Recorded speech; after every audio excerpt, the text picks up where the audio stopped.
Why are you fucking talking? Yeah, it's starting. It better. Yeah, it's start. Well, we're live, I guess. Are we? Welcome to a Sunday episode, another Sunday episode of the Third Continental Congress, known across the globe and on several other planets as 3CC, the best known Continental Congress show in the galaxy. And beyond. And beyond, of course, as you can hear there, clearly the Deacon Mojack I am is back. That's you. There I am. Is. Hi, guys. Also in with us in the studio, we got KinoFlex. Hey guys, glad to be back. And via Zoom, we have Atlas Thugged. Welcome, Atlas. Howdy.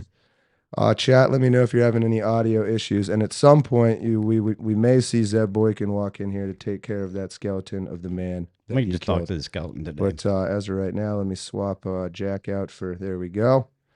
Chat. What's going on, chat? Hello, everyone in the chat. David Oler King says, Mojack. Good afternoon. Ms. Bobout, welcome back. Brandon Vickers, welcome back. OGTLT, welcome back. Vakrin Hart, present. Is that Aaron in the house? Darth Vader, good name, let's go. Mostly peaceful combat vet. So yeah, my voice has been hoarse for quite a while. Just double checking chat, world champions, hard M's. Let us know if you hear any echo on Atlas's audio. I should strong signal. Good deal. Perfect time. Nice. All right. So we're kind of slightly stalling, waiting for Zeb to show up here. But in the interim, what we're going to do is we're going to have the Deacon. Oh, what? Fuck you, Joe Boo. We're going to have the Deacon first do his Deacon prayer now that he's back, and then he's going to tell us what's been going on the past few weeks. I guess so. To whatever degree of detail you'd like to. Yeah. Thanks for having me back. I am glad to be back, folks. So let's bow our head in a quick prayer. Dear Lord, we ask that you bless each and every one of us this day and every day forward. Please take Charlie's family under your wing and give them the most blessed comfort that they deserve right now. Dear Lord, we ask this in your holy name. Amen. Amen. Now, if I can... Yeah. Can we have a moment of silence for Charlie Kirk? Sure. And all others like him.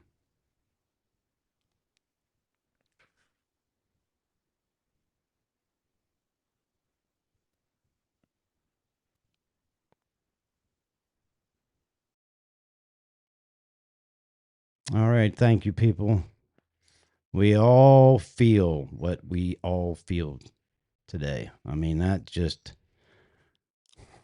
I don't know. That was crazy. But we'll get on to that and my whole take on it. Been a rough time, emotionally. It has. It's been a rough time. And I mean, hell, my life got turned upside down here. And I guess I start with that. Why I haven't been around. My life got a little turned upside down here back in August. My girlfriend got a call at work that she needed to go get her granddaughter immediately, that CYS was taking her from her mother. So we managed to get her to a safe place and got her after our work, got her home, had a CYS caseworker come to the house, do an inspection. I've been background checked and all that. And it all comes down to her daughter and her drug use. And it's beyond what any 12-year-old girl should ever have to, any 12-year-old child should have to go through what this child's gone through in her lifetime with her mother and her mother's drug issues. They did put her mother in rehab. She's in rehab right now for the second time that it, court ordered. So she does it just to do it because the court says so, to try and get her child back. Carol, my lady, she had custody of her granddaughter when we first got together a couple years ago. And that was probably 3-4 years into her having custody from the first time that they took the child away from her.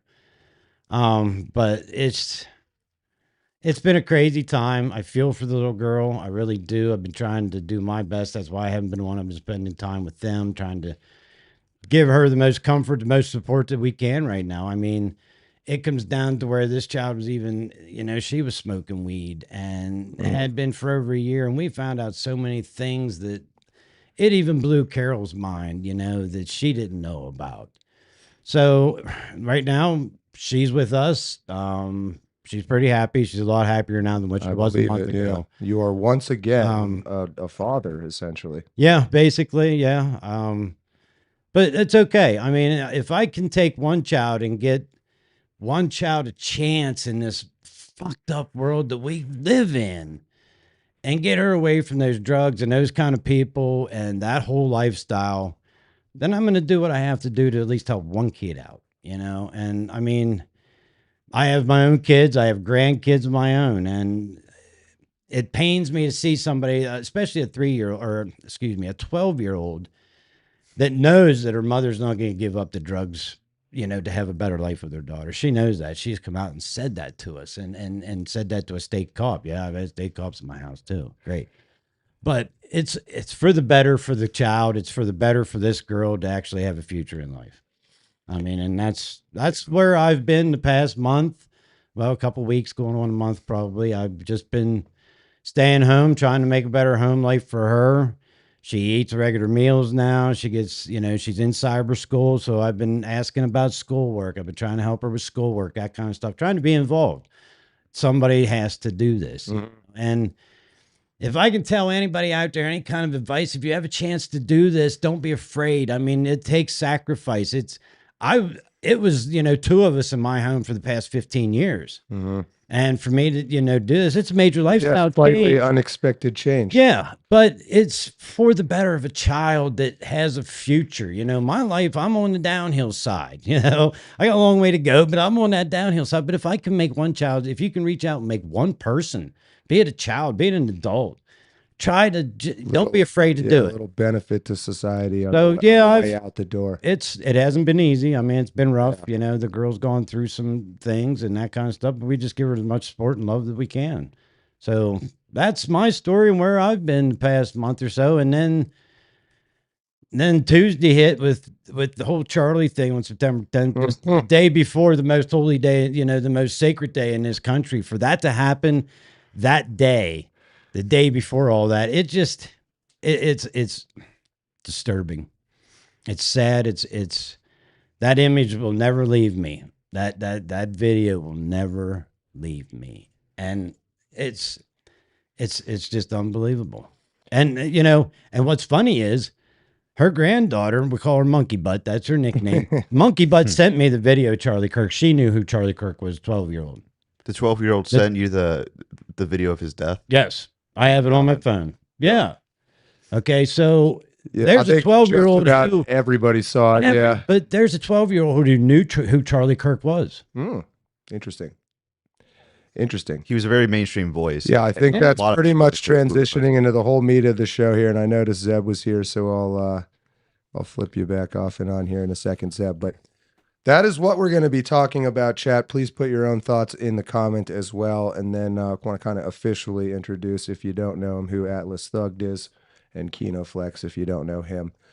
But so anyway, Mojack, I appreciate you coming back, man. Oh, yeah. Like I've always said, and I want to tell you, thank you for your words, the support that you've offered, and to hold up this end of our show. That's nice of you. Thank you for to offer those. You're doing the heavy lifting, so but, you're welcome, I guess. But yeah, we're here to help. I'm sure the chat is here to help. Yeah, and I put something together. Maybe I had followed the show before we get in. I have followed the show the past couple weeks. I've been off. I have in the chat. I have jumped in the chat, and thank you to all you guys out there for your support. For, you know, wondering where I've been, what's going on, and just for the support and the prayers and everything. It has hit us. Thank you. All right. Before we jump into the whole crazy ass Charlie Kirk thing, we have our little tradition here to ward on. I noticed someone in the chat said, "Are those idols?" We're not fucking worshiping idols. We hate that fucking loser on the right. And so what we like to do is have the deacon perform his religious ceremony of duties here, where he lights up Joe Boo, who, again, the saying is, "Fuck you, Joe Boo, I do it myself." Speaking of which, you're demonstrating a great example of that. Go ahead and light him up. I'm just going to ramble here for a second. But, yeah, bats are afraid. It takes away the fear from our bats so that we may hit... Fuck you. You got us. So that we may hit the proverbial curveball, right? This is a joke from the movie Major League. Nice. All right, so we're ready. We're protected. And I had said before, I think... whatever sort of church this ends up at, or if we're able to unify, which is going to be very germane to talking about Charlie Kirk, the unification of different kinds of Christians over a common cause. But I personally believe we somewhat have to worship in secret to some degree. I also believe it should be kind of fun. So for those of you out there that get real serious about the idol, there we go, the idol worship thing. It's not what it is. But if you want to take it that way, you can. I find it funny. I think God would laugh. I think God would look at this and go, fuck you, Joe Boo. Fuck you, Joe. So I'm all okay with it. All right. That all being said, Atlas Thugged is an up and coming one of these young guns, just like Zeb, just like Jack, who makes awesome content, YouTube, Twitter, everything like that. But just real quickly, if anybody likes anything you have to say here, where can they find you on the internet, Brian? Yeah, you can find me on YouTube at Atlas Thugged. I am kind of in the middle of thinking about changing the branding. I had a couple of friends come to me who are in the know with marketing and stuff. So that may change, but you can find me on YouTube at Atlas Thugged, as well as on X at Atlas_Thugged_. But those are kind of my two main platforms. Right on. And Zeb, you made it. There he is. I did make it. I took the family for a walk, dude. It's Sunday, man. We got to, I don't know, do family time. Nice. Where can you find me? Outside the Overton, YouTube. They know it. They know. If they're here and they don't know where I'm at, then they're not going to find me anyway. I'm trying to add your little green outline. There we go. Yes, look at you. You're just an experienced content creator at this point, not giving. You're just used to it. It's all the same new now. And Jack Kentner. Blue. Also known as KinoFlex. Where can we find you? Oh, well, KinoFlex or at KinoFlex Reviews on YouTube. I post videos on various movie reviews or show reviews and response videos to other YouTubers. But yeah, I have another video in the works, looking to get that released this week. Nice. It is also related to Charlie Kirk. Okay, nice. And it's also going to be a response. This is something that's very troubling in my sphere specifically is movie reviewers tend to be more on the liberal side, and while some are not condoning his death, there's a super chat. Yeah, Tagooch, not one step back, R.I.P. Charlie Kirk. I never thought I would feel this way about someone I didn't know. Much y'all. Yeah, we're gonna launch into all that in a second. But yeah, as I was saying, in the movie reviewer space, it's pretty liberal.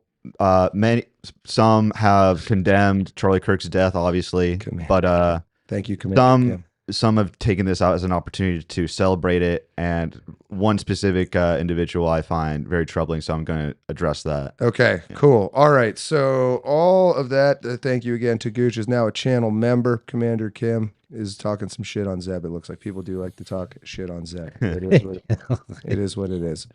All right. It's like when you love the booze, right? You love. It's like when you do your commercials and you're a low tier. I don't know, Kleenex. You always compare yourself to the top brand, to the leading brand. So that's what chat's doing. They're welcome to do it. The Roots, R.I.P. Charlie Kirk. Zeb, why don't you actually kick us off here into like setting up? I know we all know what happened, but I think something in it maybe you know what? That's no. I'll start it off. No, give it to me. Charlie Kirk, I did not. I'm just going to start off right. I'll be the one to say it. I never liked Charlie Kirk. I never really watched a lot of Charlie Kirk, but it's inappropriate to say this. This is John Ward saying this. Nobody else on this show. If you got, don't fucking assume they think like me. Charlie Kirk seemed to be a shill for Israel, and I didn't like that. And there's this kind of Christian. I was raised Catholic. It's really bad in the Catholic Church, the whole Judeo-Christian thing that I don't agree with. I did not know and have found out after he was killed that he had recently sort of started to pivot on the way he felt and talked about some of that stuff to the point where maybe some people think that had something to do with the reason he was killed. We also know that there was this tranny group out there, which is there's still information coming out about. So there's these kind of two questions. It's more than two questions. On the one is Charlie unifying everybody through his death as a martyr in a sense. But who did it and why? Is it just an isolated pocket of tranny terrorists? Was it Israel because Charlie Kirk was starting to push back on Israel? I don't know. So in that context, Zeb and chat, I'll try to keep up with you and throw in your questions, and we'll kind of cycle through here. But Zeb, what do you think? So obviously you threw it to me for a reason. I did a video like less than 12 hours after Charlie Kirk's death because there was a bunch of videos coming out, and I personally I want to know the timeline myself, right? Because we've had Josh come on He's a co-host for Outside the Overton. And we went to the Charlie Kirk event back in August 25 of this year, so it was like 3 weeks ago, and so we were able to ask Charlie Kirk a question. Josh went up there with his kippah on, pretending to be a Jew to infiltrate, if you will, that situation, and ask basically about the Jews. Right, this is the sticking point for everybody on the right now is kind of the dividing line, no friend enemy distinction, if you will, where if you are able to look at it objectively and criticize Israel, then I guess you're a friend. And if you're not, then you're obviously a paid shield. And so we've held the line to some extent that Charlie Kirk is being paid by Israel, but not quite sold his soul, right? Nobody would have put him in the working for the CIA or the government, but to some extent he was doing their bidding. And so a lot of those videos are coming out. Like I said, I have a video on my channel that kind of goes through all of this. I think it's like 60K views, so we've picked up a lot off of it. But to kind of go through this timeline, I don't know if you can see over here, but so I don't know if you remember, this is November 15th of 2023. Elon tweeted out, you told the actual truth to a tweet that was basically criticizing Israel and the Jews. And Charlie Kirk got a lot of backlash from that because he basically agreed with him. This is 24 of October of 2024. It's actually the 2023. So it was 5 days after October 7th. And Charlie Kirk was basically criticizing Israel, saying there must have been a stand down order. There had to be a stand down order October 7th because, well, you can fly across Israel in like 45 minutes, but it took like 9 hours to get there for any response. So that's kind of his basis of criticism. I think that was kind of the turning point. October 7th, for a lot of people, was the Israeli turning point. And then we jump ahead to 2025. This is only a couple months ago.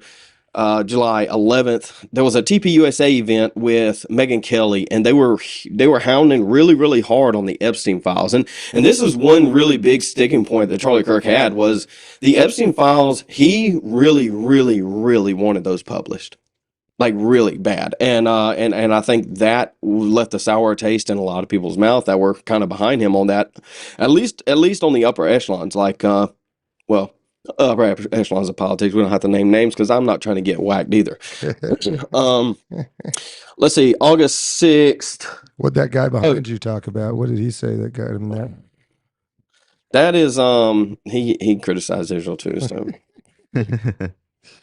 that's he ain't even got legs. Yeah, it's fucked. Yeah, I didn't mean to throw you off there. Go ahead. But I mean, yeah. So good start to Atlas. I'm going to kick it over to you. I'm assuming you've kept up with all of this. Yeah. Starting in particular, just raw thoughts, and we'll see what comes out of this discussion. Well, I mean, right now, as it sits, you basically have two competing theories. You have the official narrative, that's how I refer to him, right? The official narrative and then the unofficial narrative. The official narrative is that this deranged leftist, by himself, solo, basically pulled off this stunt, climbed up on the rooftop. There's conflicting information about the rifle. I think the video shows like he didn't have it when he jumped off the roof. But if you look at the internal documents provided by Stephen Crowder, at no point would he have time to, disassemble the rifle, then reassemble in the woods. So that doesn't make sense. But on the other hand of it, you have the unofficial narrative, which is everything that Zen basically laid out.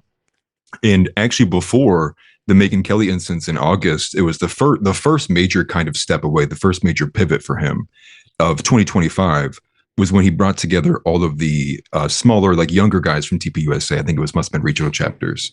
And he basically had a conference trying to hear them out, hear what their opinions were. And he was basically doing this thing like, what's the first word when you say Israel, what comes to mind? And so for a lot of these guys, they said aid. Some of them said Mossad. They said these other things. And it appeared like that was what really set them off, which was it showed that he was doing a bit more than just tweeting online about it. It showed he was willing to actually begin peddling influence that maybe wasn't fully 100% aligned with Israel. I don't know where I sit currently. All I know is I don't trust either of them, and I don't think either of them are accurate right now. There's just something that makes me feel like both are a little synthetic. The Israel narrative makes sense to me, but there's something a little off about it in terms of like, when you think about it pragmatically, Charlie seemed like he was going from maybe 100% in alignment to maybe like 80% in alignment. And it's hard to tell if he was really fully on the path of noticing. But on the other side, there's a lot of holes in that narrative too. So you don't know what to think, but it's more of the same, right? Another parallel with all these political assassinations. It's like JFK, MLK. We all know that there's something the government's not telling us. So it's just like, what do you make of that? Real quick, I know why this audio is echoing here, so let me just fix that real quick. We're just going to not have Zeb on the split screen. Sorry. Oh, is it my fault? No, it's because I had 2 instances of you guys in order to capture both cameras. But I want to. Yeah, Atlas is correct. I didn't put it up there for some reason, but let's see. There's a TPUSA event and then the Megyn Kelly show, and in between that, I think was that focus group that they had, and I think that was the deciding factor for gotcha. Whatever happened. KinoFlex, give us your raw take, and we'll go from there. We'll just get everybody's kind of raw thoughts, and we'll go from there. Yeah, so first off, I think it's a massive tragedy that Charlie Kirk was assassinated. I didn't tune into his show frequently, but he was undoubtedly a massive influence to conservatives all across the country. Like him or hate him, he did do what most people didn't do at the time, which was go to college campuses and spread conservative values and ideas and debated college students. And I think his legacy, his most defining legacy, is eliminating this idea that college kids are somehow more knowledgeable or have more wisdom than people who don't go to college. Because ever since his debates became mainstream, people said, why are you bullying these like poor stupid college kids? Like to me that's just hilarious, because decades prior people would hold people who went to college in this very to this very high tier. Like if you're disagreeing with a college person, that automatically makes you an idiot. But now, like he just completely flipped that upside down. But onto the assassination itself, I hate to be a spoil sport, but I don't think Israel called the hit on him. I see a lot of you're not in the Israel camp. That's fine. Yeah, I don't. A lot of people are saying that this is that the guy who assassinated him was a professional. I see no evidence to support that. From what I see, yes, it was an incredibly smart individual. He apparently had a 4.0. He apparently had a perfect ACT score, but he had no allegiance towards Israel or any connection towards Israel. And from what I'm seeing, it doesn't look like he would even support Israel based on his politics. And yes, I understand that Charlie Kirk had disagreements with Israel. Like he voiced disagreements with Ben Shapiro when in one of his last interviews he did, and like Ben Shapiro was shook, absolutely. Like he did not it doesn't look like he reacted to that news well. But he did argue with Bibi Netanyahu. He called him a sort of a bully behind the scenes. And yeah, so this does point to him starting like an arc of becoming independent towards Israel, even though he does have Israel investors, I believe, or Orthodox Jewish investors. I believe he did vocalize that at some point. But I honestly do not see the reasoning for why they would want him dead.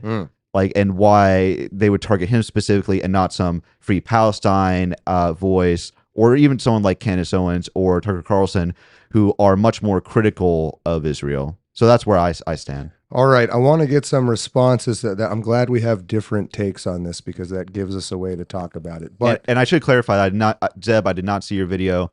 I will see it when I have the chance. Fair enough, and I'm sure we'll make some of those points here now, and we can all make up our own minds. Deacon, you can speak to some of this as a gun expert and user, and if you guys want the common man's perspective, what I've seen.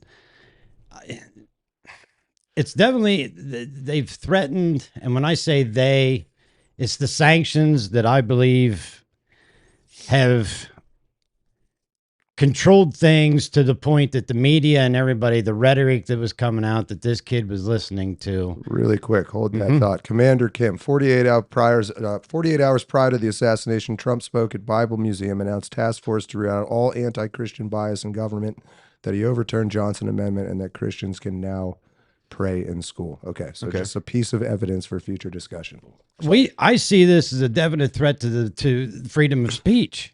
I mean, we should be allowed, no matter how much you hate somebody, to go out and talk about your things. Well, I want to hear your thoughts on this part of it for sure, but because you're a very smart dude. But like Hunter King is saying in the chat, it's not a crazy shot, and we were talking. Oh, it's not a crazy shot. Tell us a little bit about that. This rifle that this kid used, I bought one for my brother back, oh my God, 25, 30 years ago. Exact same model, exact same action, exact same caliber. If you practice at a range at 100 yards, 200 yards, you will become so proficient with this gun. It's easy. It's so easy. The ballistics on this gun, when you watch the video, I shoot deer in the neck and deer react the exact same way that Charlie reacted. That whole video will haunt me forever, folks. I am sorry. That is one of the most, and what I see from that and what that triggers is Butler, PA. We could have seen that in Butler, PA. That could have happened in Butler, PA, and that's where I'm at with it. This kid practiced with this rifle. This kid knew the rifle enough, knew his range, knew how to take that shot. He was not military. We know that, okay? The inscriptions on his, there to me is meaningless, okay? I didn't follow Charlie like you guys did as far as the Israel thing. That I love to watch Charlie just tell you the truth. Tell those kids the truth. And what he did for the election, that's why they gave him the Presidential Medal of Freedom. That's why they gave him the military escort back home for what he's done for this country. I mean, we really lost a good man when we lost Charlie Kirk. And did the kid do it on his own? You want my opinion, and this is only my opinion in the room. Best he can do.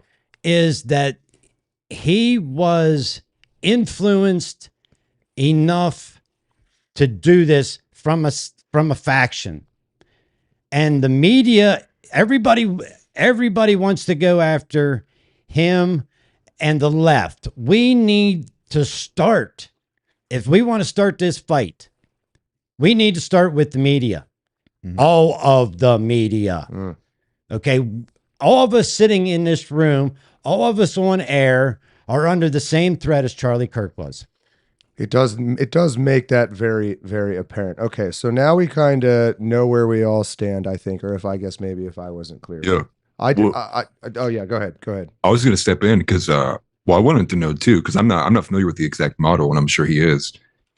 Deacon, how difficult is it to disassemble and reassemble? You would not be able to disassemble and reassemble that in the amount of time that he left that room. From the time he got up, this is a hunting rifle. This is a full stock hunting rifle. You would need tools with you to break this rifle down. This was not an assault weapon in any way, shape, or form of what they call an assault weapon. I have one in my dad has one in his gun cabinet right now. They come from Germany, and there's import marks. When you heard the term import marks, when those old actions and barrels, which will stay together usually because the Mauser comes out, your Mauser action is your bolt action rifle, and it matches the barrel. Everything matches with that action and barrel. When they come into the country from Germany, they had thousands of them left over from World War II and stuff. They are marked, machine marked on the barrel with a certain mark. If a crime happens, say somebody shoots somebody in a murder scene, that gun gets traced back. They can trace that gun back to say, okay, it was imported from Germany on this date. Interesting. Mine has it on. My dad's has it on. My brother's had it on. My brother had the exact same rifle. I'm telling you right now, you could shoot a deer at 400 yards with that rifle if you knew what you were doing with practice. If he knew how to zero that rifle, and I've watched some of the clips, some of the reels, some of these people talking professional snipers. Yes, that's not the ideal shot. This is not the ideal target here. But his head was here. His chest was here. He had the capabilities with that rifle, just like I do to kill a deer, to take him out. And Charlie was gone instantly, folks. He did not suffer. He might have, there was 5 seconds for him to realize something happened, and that man was gone from this earth. We were talking. His body made it into the truck. His body made it into that SUV, but his soul and his spirit was gone from that body. It's hard to, you were talking, and maybe just speak to this for a second, but that bullet has enough force behind it that when that bullet hit him, preceding it, number one, is he the probably mass had compressed air, right? Yes, you can see it hit. You his can shirt. see the yes, you can see that before the bullet even hits. Once that bullet hit him, it became a mushroom fanged projectile going through there, and the shock, just the pure energy of that bullet hitting him, snapped his spine as it came through his airway and out through his carotid. He was gone like that. I mean, the man, God love him, God rest his soul, and may we keep Charlie's spirit and his whole thing going. He did not suffer for a second. Definitely not. I'm not sure he ever even knew what happened from what it looked like. But and the reaction of him reaching up the brain, that is an actual, that's muscle response. That is that's a natural, everybody, animals, everybody would have that reaction like he did. And like I said, that video, and my 12-year-old granddaughter, my girlfriend's 12-year-old, she sent me that video. She sent that to me and said, Pap, you need to see this. It was when I saw the close-up video that I knew there was no hope. But then the people continued to say stuff in kind of a fucked up way. I'm sure some people were just being hopeful, but some people were definitely engagement farming off of that, and that fucking pisses me off. But so I agree. I think as soon as we saw that, so that's kind of a topic number one before we get into the debate of who was behind this and what actually happened. But can I interject real quick? I guess, Zeb. Brandon.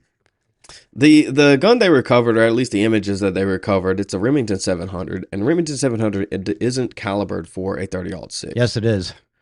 Is it? Yes, it is. Right. Well, the one that is a common sporting rifle caliber 30-06 and a Remington 700. The Mauser action is still made to this day through Remington. They're still imported from Germany, Italy. Those places still import them.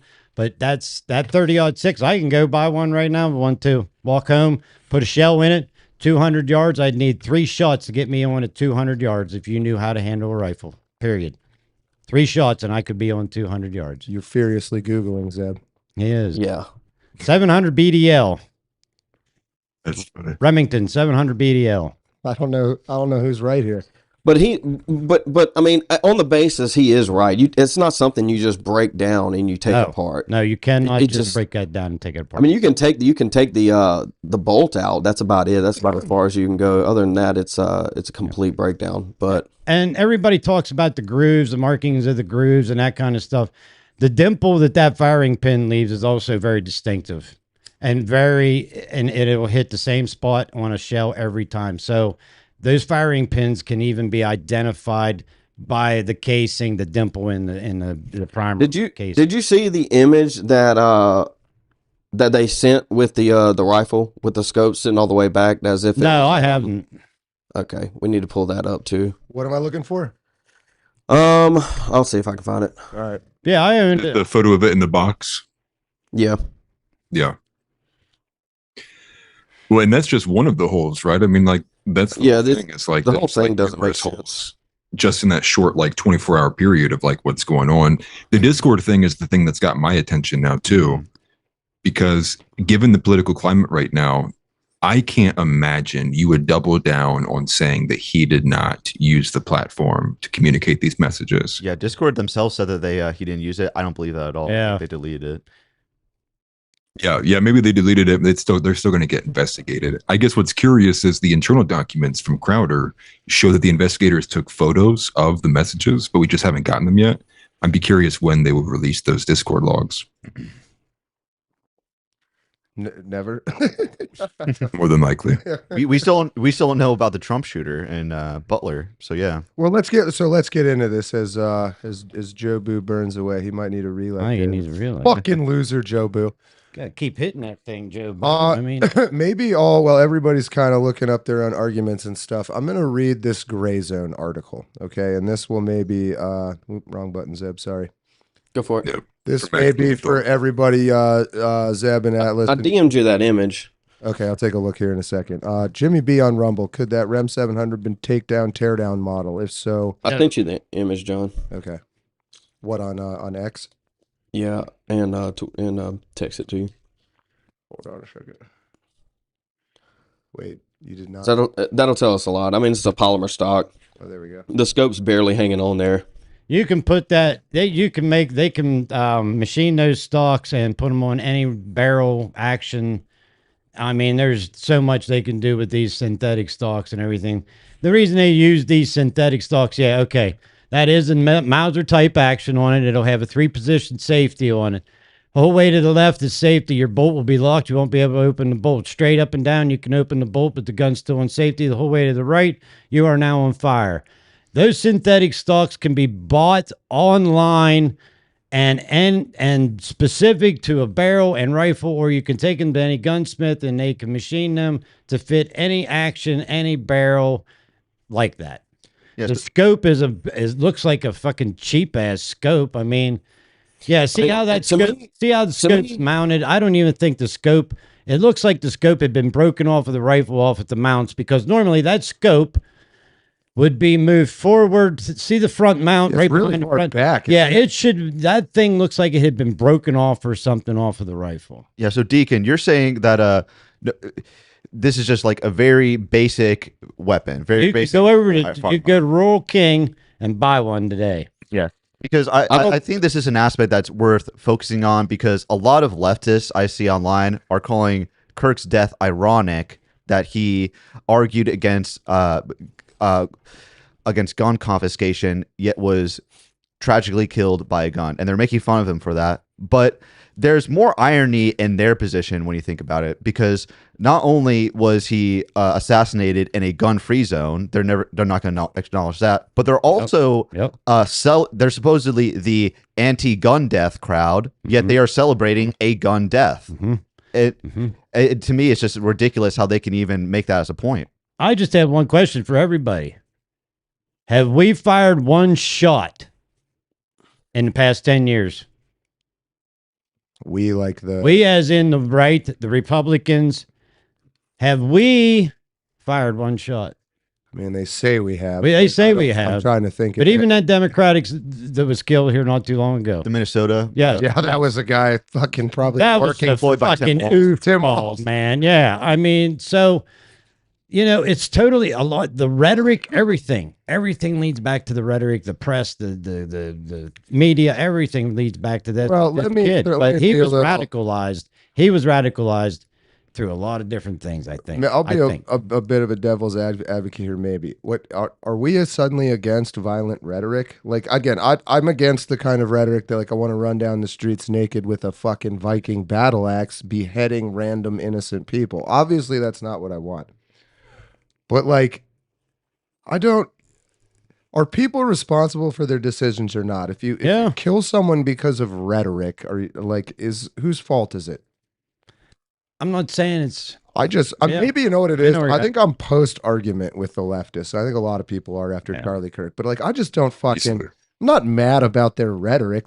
I'm mad about what they do and their actions, and the very thing that makes their rhetoric infuriating is that their actions don't match it. Okay. Yeah. Because I was going to say, did you see what Nancy Pelosi had to say about that? I'm like, I was like, oh my God, man, this. Please die. Just go away. Yeah, I'm like, this is getting way out of hand. I'm done with that. I ain't listening to that shit anymore. And not to move this away from like the shooter's motivations necessarily, but the aftermath is a whole nother topic in of itself, because it's very complex, because in this sphere and like pundits in general, in order to get clicks, there needs to be some sort of like outrage marketing somewhat, like, and this applies to both the left and the right.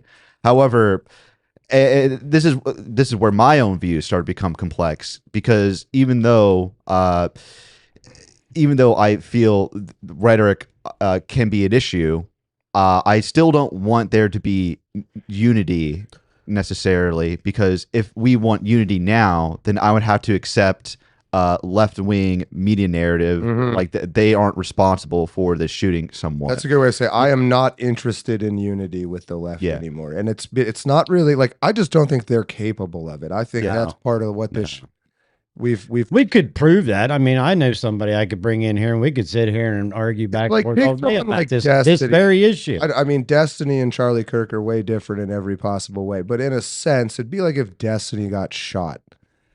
I'm all for various reasons. I think he should talk more and be platform, talk about Destiny. But like that guy, go run your mouth and say all kinds of crazy shit. And sometimes, maybe even once in a while, like some of the shit he said about Charlie Kirk dying, kind of gets under your skin. I have no interest in silencing him. I don't want to go silence the Krasensteins or anything like that.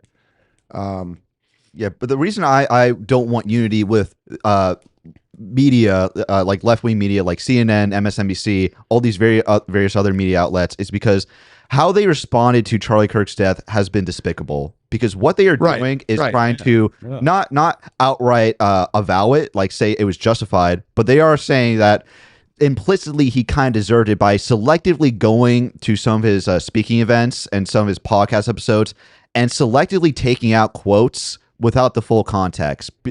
And this is something that I'm going to address in my own video on this, but there's like several videos of him saying that they use like egregiously out of context, such as saying that he justifies gun deaths, when in that very speaking event he says, I have solutions to lower gun deaths, which is armed security. Like, have more guns. That is his solution. And you'll love this, John. There's this one clip getting speculated around that he used an anti-Chinese slur when referring to Cenk Uyghur.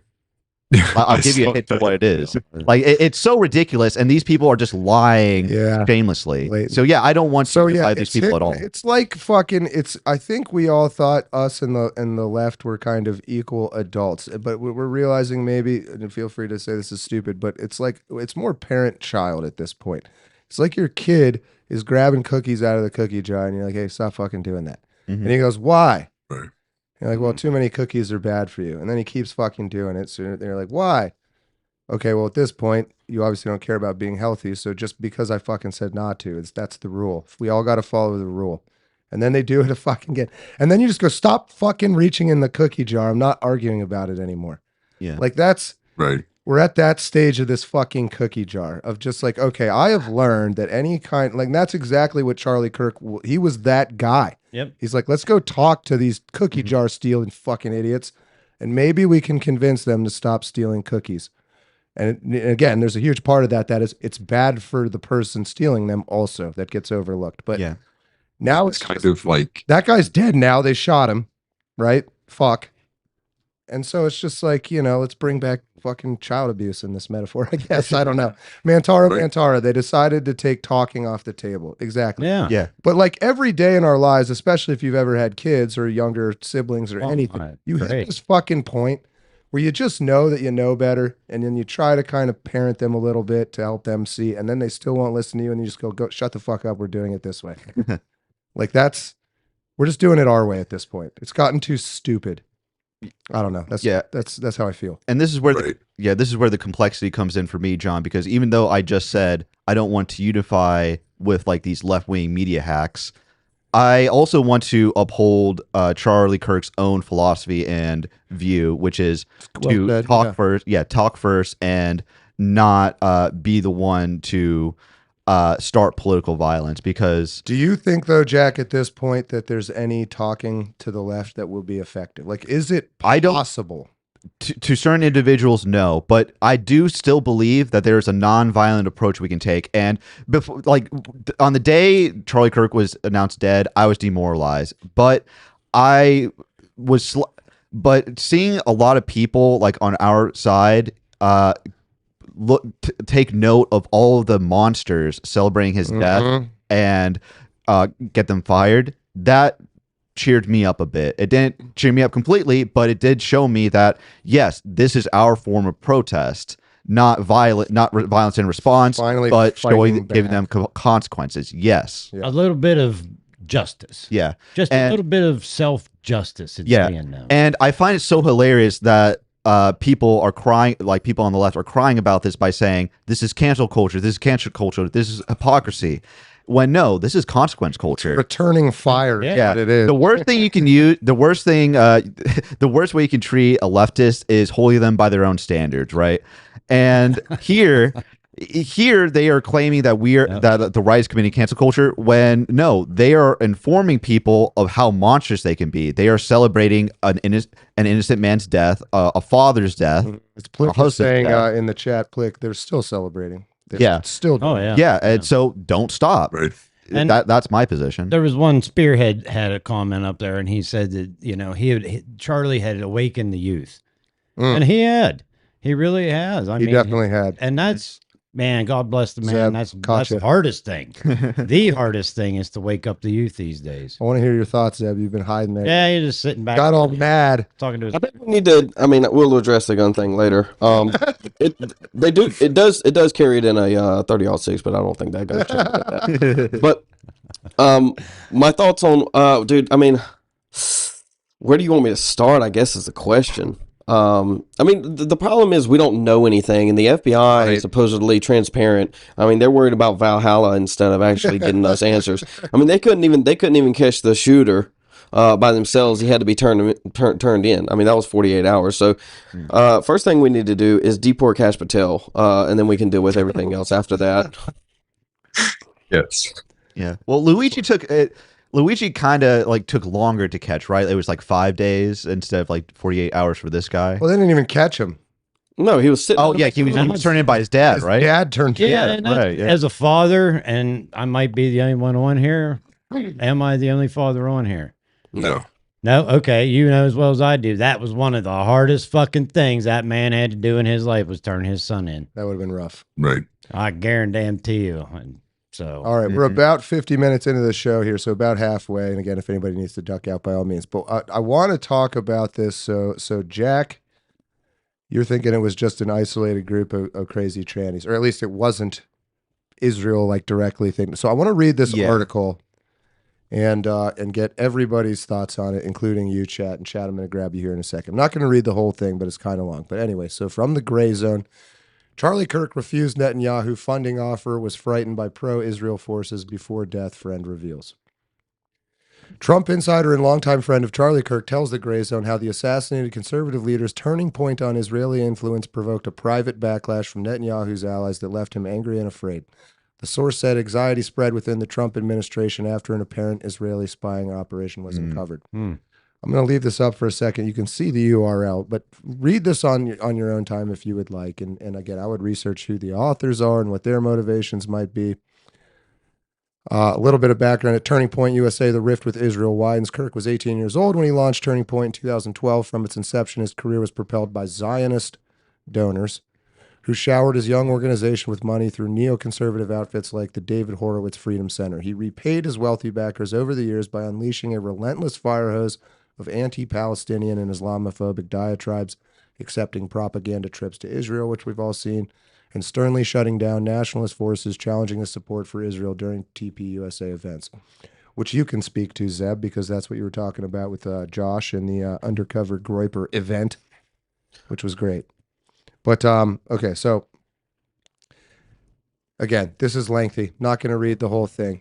But the gist of it is, and then, of course, you have Ben Shapiro, who we haven't talked about yet. And I know he's not literally taking over Turning Point, I don't think. But I know he's kicking off his campus tour to fill the void. Yes. He will never fill that void. He'll never fill that and he said something quite crazy. What did he say? I'll pick up with a blood-stained microphone where he left it. My God. I don't know if I've ever wanted to punch somebody so hard in the face when I saw that shit.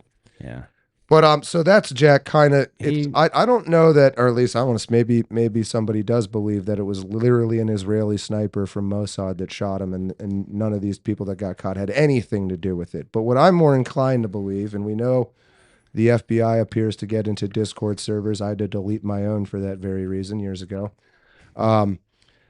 Is Israel directly or indirectly behind this? Who does it benefit? We like the phrase cui bono. Who benefits from Charlie dying? Ben Shapiro's making a pretty obvious case that he's one of them. He seems to be very opportunistic. Jack, did you see all the stuff with Netanyahu being like the first one to respond to the news that he died when it was midnight in Israel? Yeah, and I also see this like this weird page being circulated of like a book supposedly being announced like at the time of his death. Like I don't know. I don't know the full details on that, but that just like seems very quick. I think, and again, chat and anybody else, I'll leave the mic open after this. But the concept of the idea, that the theory that Israel's behind this, is that Charlie Kirk was pro-Israel. That is why I and many other people didn't like him, but he genuinely was just that way because he's a type of Christian, and that is that way. He was being honest in his beliefs. They were just kind of clownish. He deals with a bunch of young people. We know how that opinion has shifted. He clearly started to hear back from people that he trusted that maybe he shouldn't be so pro-Israel. He then definitely in the past month or two started to say some shit that was a lot less pro-Israel. And I think we know, I mean, it's all conspiratorial and maybe unconfirmed, but Israel doesn't like when you do that. Yeah. And then there he goes. And they say, well, why would Israel, I think a fair point, Jack, why would Israel kill their best shill? Well, it's because he was about to not be. Seems like, well, when your ROI is hundreds of billions of dollars and you're looking for an investment, you don't want it to turn on you. Right. And so I think, Jack, the theory is that he was great and they did like him, and then he started saying the wrong things and they invited him to Israel. He turned them down. It's like the mob boss says, hey, why don't you come over for dinner? And you're like, no, I'm good, fag. Yeah. Well, to be fair, Destiny also you get shot the next day. I think Destiny was also offered to be a paid Israeli shill, but he turned that down. So there's that. According to Destiny? Yeah, according to him, as a self-story. It's like, take it with a grain of salt, of course, but yeah. But yeah, just to maintain my own position, yeah, like I am not like a shill for Israel. No, we know. I want to be clear. We know. Yeah, I am pro-America. Sure. I'm pro-America, pro-America first. Like, yeah, where's our cut, Jack? Give us a cut. Well, I think, Jack, real quick, you have this, because you are about the age of the guys that Charlie Kirk was more geared at, and you came up, and we met each other a little over a year ago, and like, Charlie was so huge in those, and still is on campus in Turning Point. Yeah, I was in a Turning Point chapter. Exactly. Yeah, campus, exactly. Yeah. So no, I think I know you. I'll vouch for Jack in a heartbeat, guys. It's not a. He definitely is not taking money from Israel. He's not taking money from anybody. I'm barely taking money from YouTube. He's barely eating. But no. So I'm sorry. So continue. Yeah. I would say the best, best case, I would be able to be convinced is that Israel is indirectly, or Mossad is indirectly as responsible for Charlie Kirk's death the same way the left-wing mainstream media is responsible. And like, real quick, hold that thought. OGTLT Zionists love modern Christianity. Catholics and mega churches are pro-Israel and have been for a while. Yeah, and I'm saying I think Charlie Kirk was one of those people. But it wasn't because he was like knew better and just liked money. There's a lot of Christians that just don't know better, in my opinion. So sorry, go ahead, Jack. Yeah, as I was saying, the best I could possibly be convinced is if Israel or Mossad was indirectly involved as much as the left-wing mainstream media was in painting people as being Nazis, bigots, or anything else as just non-threats, and encouraging like complete psychopaths or crazy people to commit a violent action. Because you and I both know this, John, like these leftist people, they're by themselves, they're just psychotic. Like they can't, their actions are unpredictable. They can do whatever they want on a whim, and that includes violence. And so that's why I don't think, I think this guy was not necessarily a lone wolf, but he was primarily motivated somewhat by his ideology and not necessarily a cause or an Israeli cause. Got it. Anybody want it? Atlas or Zeb, maybe?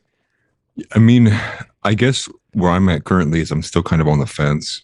I lean towards more I'm just being lied to in general. And the foundation of this too is like, are you going to trust like the government, or are you going to trust like a bunch of paid shows? And it's like, well, neither, I guess. Like, I'll just go with my own intuition at that point. The thing, though, is like there's all the circumstantial stuff surrounding it. So even like from the moment Charlie passed, like I'll just read off a couple of things that's already happened. There was the Israel boycott bill that passed hours after Charlie was shot. The TikTok M2 algorithm update happened midnight of the day that Charlie was shot. The Epstein files released were blocked by Republicans. Israel got $650 million. There's now a new bill that's being floated by Marco Rubio. I don't know if it passed yet or not, but it's possible that they can strip citizens of the right to travel for criticizing Israel. And then that's not to mention everything that was before that, obviously, in this long tried history. And so I guess if I was to take it as the official narrative and I was to say, okay, say it was this lone wolf, I still think at the end, Israel's going to try to take advantage of that. Now you have a big opening here. Maybe they will try to push for Ben Shapiro to take over TPUSA. On the other end of it, though, is if it is actually Israel, all the circumstantial stuff kind of points to that. But at the end of it, you look, and it's like, listen, even if it's not Israel, the fact that the majority of the discourse immediately went there shows that most people are now like keenly looking at this group, which is, again, professional assassins, right? How long ago was it they did the Patriot attack? They blew up how many people then? It was like a 15-year plan. Like they're known for their surveillance technology, their intelligence, their AI systems, and their defense systems. That's who they are as a nation. So to me, it's not that hard of a throw to suggest their possibility of involvement, especially when you add in all of the other evidence from Charlie Kirk showing he may have been 1 foot out the door already. So for me, it's just the irritation comes from the way that people play the game after the fact, which is the Laurel Loomers who immediately go to, wow, you just hate Jews, to the other end of it, which is you have people like Owen Benjamin, Captive Dreamer, Milo Yiannopoulos, who immediately use it as an advantage point to attack the Groypers, which I'm sure most of you guys saw. Absolutely. Groypers in the search volume on Google jumped up like to the highest point it's ever been historically, because you have people on the left, probably to escape some blame, painting Nick and the Groyper movement as the people who probably did it. So much so that Ashton Forbes actually quoted the video of Josh Vandernord and was saying, Groypers are getting pretty active at these last couple of events, kind of suggesting that it would be one of us doing it. So there's just so much chaos here. And at the end of the day, it's hard to blame the average person for not wanting to pay attention to it, because it's so much like shit flinging that it's just like you just want to put your head down and be like, I don't care anymore. Camouflage and an overwhelming amount of information. Yeah, Jack. Yeah, excellent points, Atlas shrugged. Like thugged.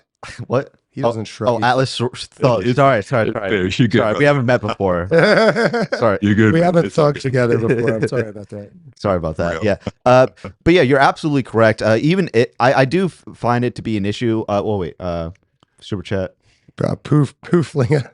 Why didn't he have a gun when he came off the roof? Nice. We're going to get into the details here. Yeah, we'll get into that. First, but we're going to talk about the big picture. Yeah, I do have, like, I agree with you, Atlas, that there is a problem with Ben Shapiro taking over TPUSA. Not even necessarily because of Israeli stuff, but because TPUSA at its heart is a Christian organization. I feel as though if Ben Shapiro takes a hold of that, it will undermine the Christian aspects to it. Because Daily Wire definitely isn't like a Christian first organization. Like they have to set their religion aside. What are they? Who knows? Honestly, who knows? I think you might know that.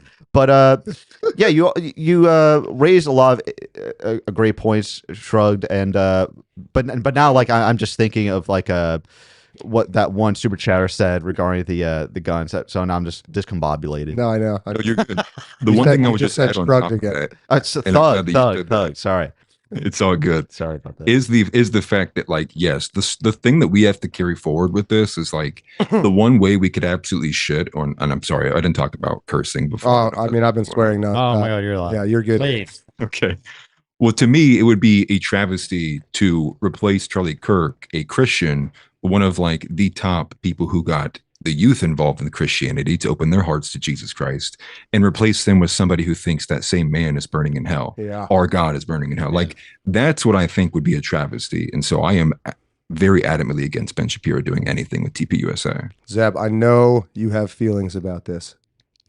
I mean, just across the board, I think there's inconsistencies all over the place with the with the case. But even beyond that, I was talking about replacing Charlie Kirk. Ben Shapiro, obviously not. I don't know. I'm sure some of the people in the chat saw the meme I made of Ben Shapiro holding the bloody mic with the Torah Point logo beside him. But even beyond that, I think I don't know if any of you have seen that focus group video, but his producer, Charlie Kirk's producer, is very sus. And they held a Charlie Kirk show like a day after he died with the empty chair. I'm sure some of y'all have seen that also. And the producer led that show. So I wouldn't be surprised if his producer tries to take the step into Charlie Kirk's seat. So. Mm-hmm. Oh yeah, he seems very opportunistic from that focus group video. Yeah, and I just regathered my thoughts. Like Atlas Thugged, I agree with you 100% that the media is trying to frame this the shooter's motivations as being Groyper adjacent. Now, I'm not Groyper myself, but I view that as complete bullshit because let's be honest here. If they were going to assassinate Charlie Kirk, it's because he wasn't pro-fascist enough. It's not because he was anti. It's not because he was a fascist. Like, because those are what the bullet encasings say right. Catch this fascist. Yeah. Well, my thing is like everybody knows what 3-letter word would be found in this guy's messages if he was a Groyper, and it's like it's non-existent. So it's like it's the most easy kind of like you can debunk this possible. The fact that CNN was debunking it is like, how far left are we talking? Who's pushing this stuff? It's so unbelievable. Yeah, I saw that is the other side of it, which is there is an element here, which is this the kind of force? Is there some element here, which is to try to get the right to be more uniting and compromise a bit more? Because the last couple of years, the right has been largely infighting. Like John had said earlier, we're like post-argument, post-debate with the left. So we're basically taking shots at each other constantly. And you do have like this kind of like split group. Basically, you have less Christian conservatives, and then you have more Christian conservatives. That's kind of like where the split comes. And maybe this is part of it to maybe get rid of that gap, I guess, bring it both together a little bit. Manufacturing consent, you're saying a little bit? Yeah. Flinga, what about the two distractors in the public? Yes, again, another good detail here, which I want to get into in a minute. I think we're still a little bit on the big picture, though. Yeah, but to repeat Atlas Thugged point, I saw the CNN panel where they brought on a supposed Groyper expert, and even she, like, who's like vehemently Groyper expert. Yeah, that's what she called herself. Even though she was like vehemently anti-Groyper, even she was like, guys, this is dumb as fuck. Like, obviously a Groyper didn't do this. Right. And on a live CNN panel. It's just like, it was just like really funny to me. I think we would all be in agreement that whole, obviously they tried to blame the right and the Groypers, and it obviously had nothing to do with that. Like, to the point where I'm like, stop eating the fucking cookies. I'm not arguing about that point. Okay, Sam Hyde. It wasn't the fucking Groypers. He made a good point, Zeb. I think we ought to take. He did. I love it. I mean, that's exactly the point I made. I would also like to add that this is the inevitable consequence of free marketplace of ideas. I just want to lay that out there, because these people cannot be persuaded. They don't want to listen to you, and when they lose, that's the only thing that they can revert to. And if you did unite with them, they'd immediately start subverting you. That's my opinion. Jimmy B on Rumble. One of the issues at hand is our government lies, especially when documents show their involvement are released a decade later.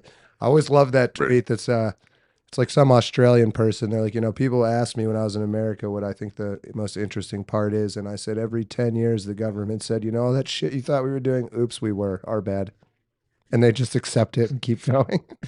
Right. It's happened how many fucking times? But yeah, I think we're close to maybe diving into the details here. Chat, any final thoughts on big picture? But yeah, well, if I was to add, go ahead. One final one would be the fact that the last video that I made was actually covering before. I think it was like 2 hours before the assassination, so it kind of went under the radar a little bit. But he doubled down, so it came back in the news. Hassan Piker called for violence against Fuentes. Oh, sure, he does so all the time. Yeah, but that's part of it, right? Which is, we know the rules aren't applied equally. And so, again, foundationally to a lot of the anger and frustration to the conservative or the right versus the left comes from the fact that we know we're playing the game, but they get to cheat, and we're trying to hold each other to principles. Once we begin to get a little bit further away, that's what I felt with the Charlie Kirk thing, was a lot of people probably looked at themselves and like, why am I maintaining a principle when the people across from me are evil cheaters? Yeah. Like there's no point in maintaining this principle anymore. But we get to that point, the society is going to start to collapse. That's when it starts to thread out.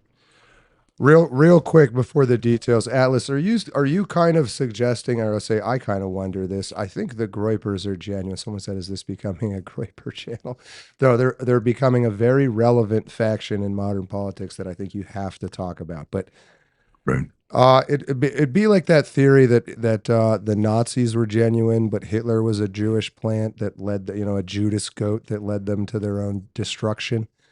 Are you saying that like some bigger, more shadowy group, CIA, FBI, Jews, who knows, might see a way to use the genuine well-meaning Groypers as a tool, and so they maybe cut the head off the snake, as they say with Charlie Kirk. They implant this. I mean, we know there's that sort of infiltration strategy that's used already. You allow this organic movement to grow because a movement can't grow organically without an organic leader. I think that's what Charlie Kirk was.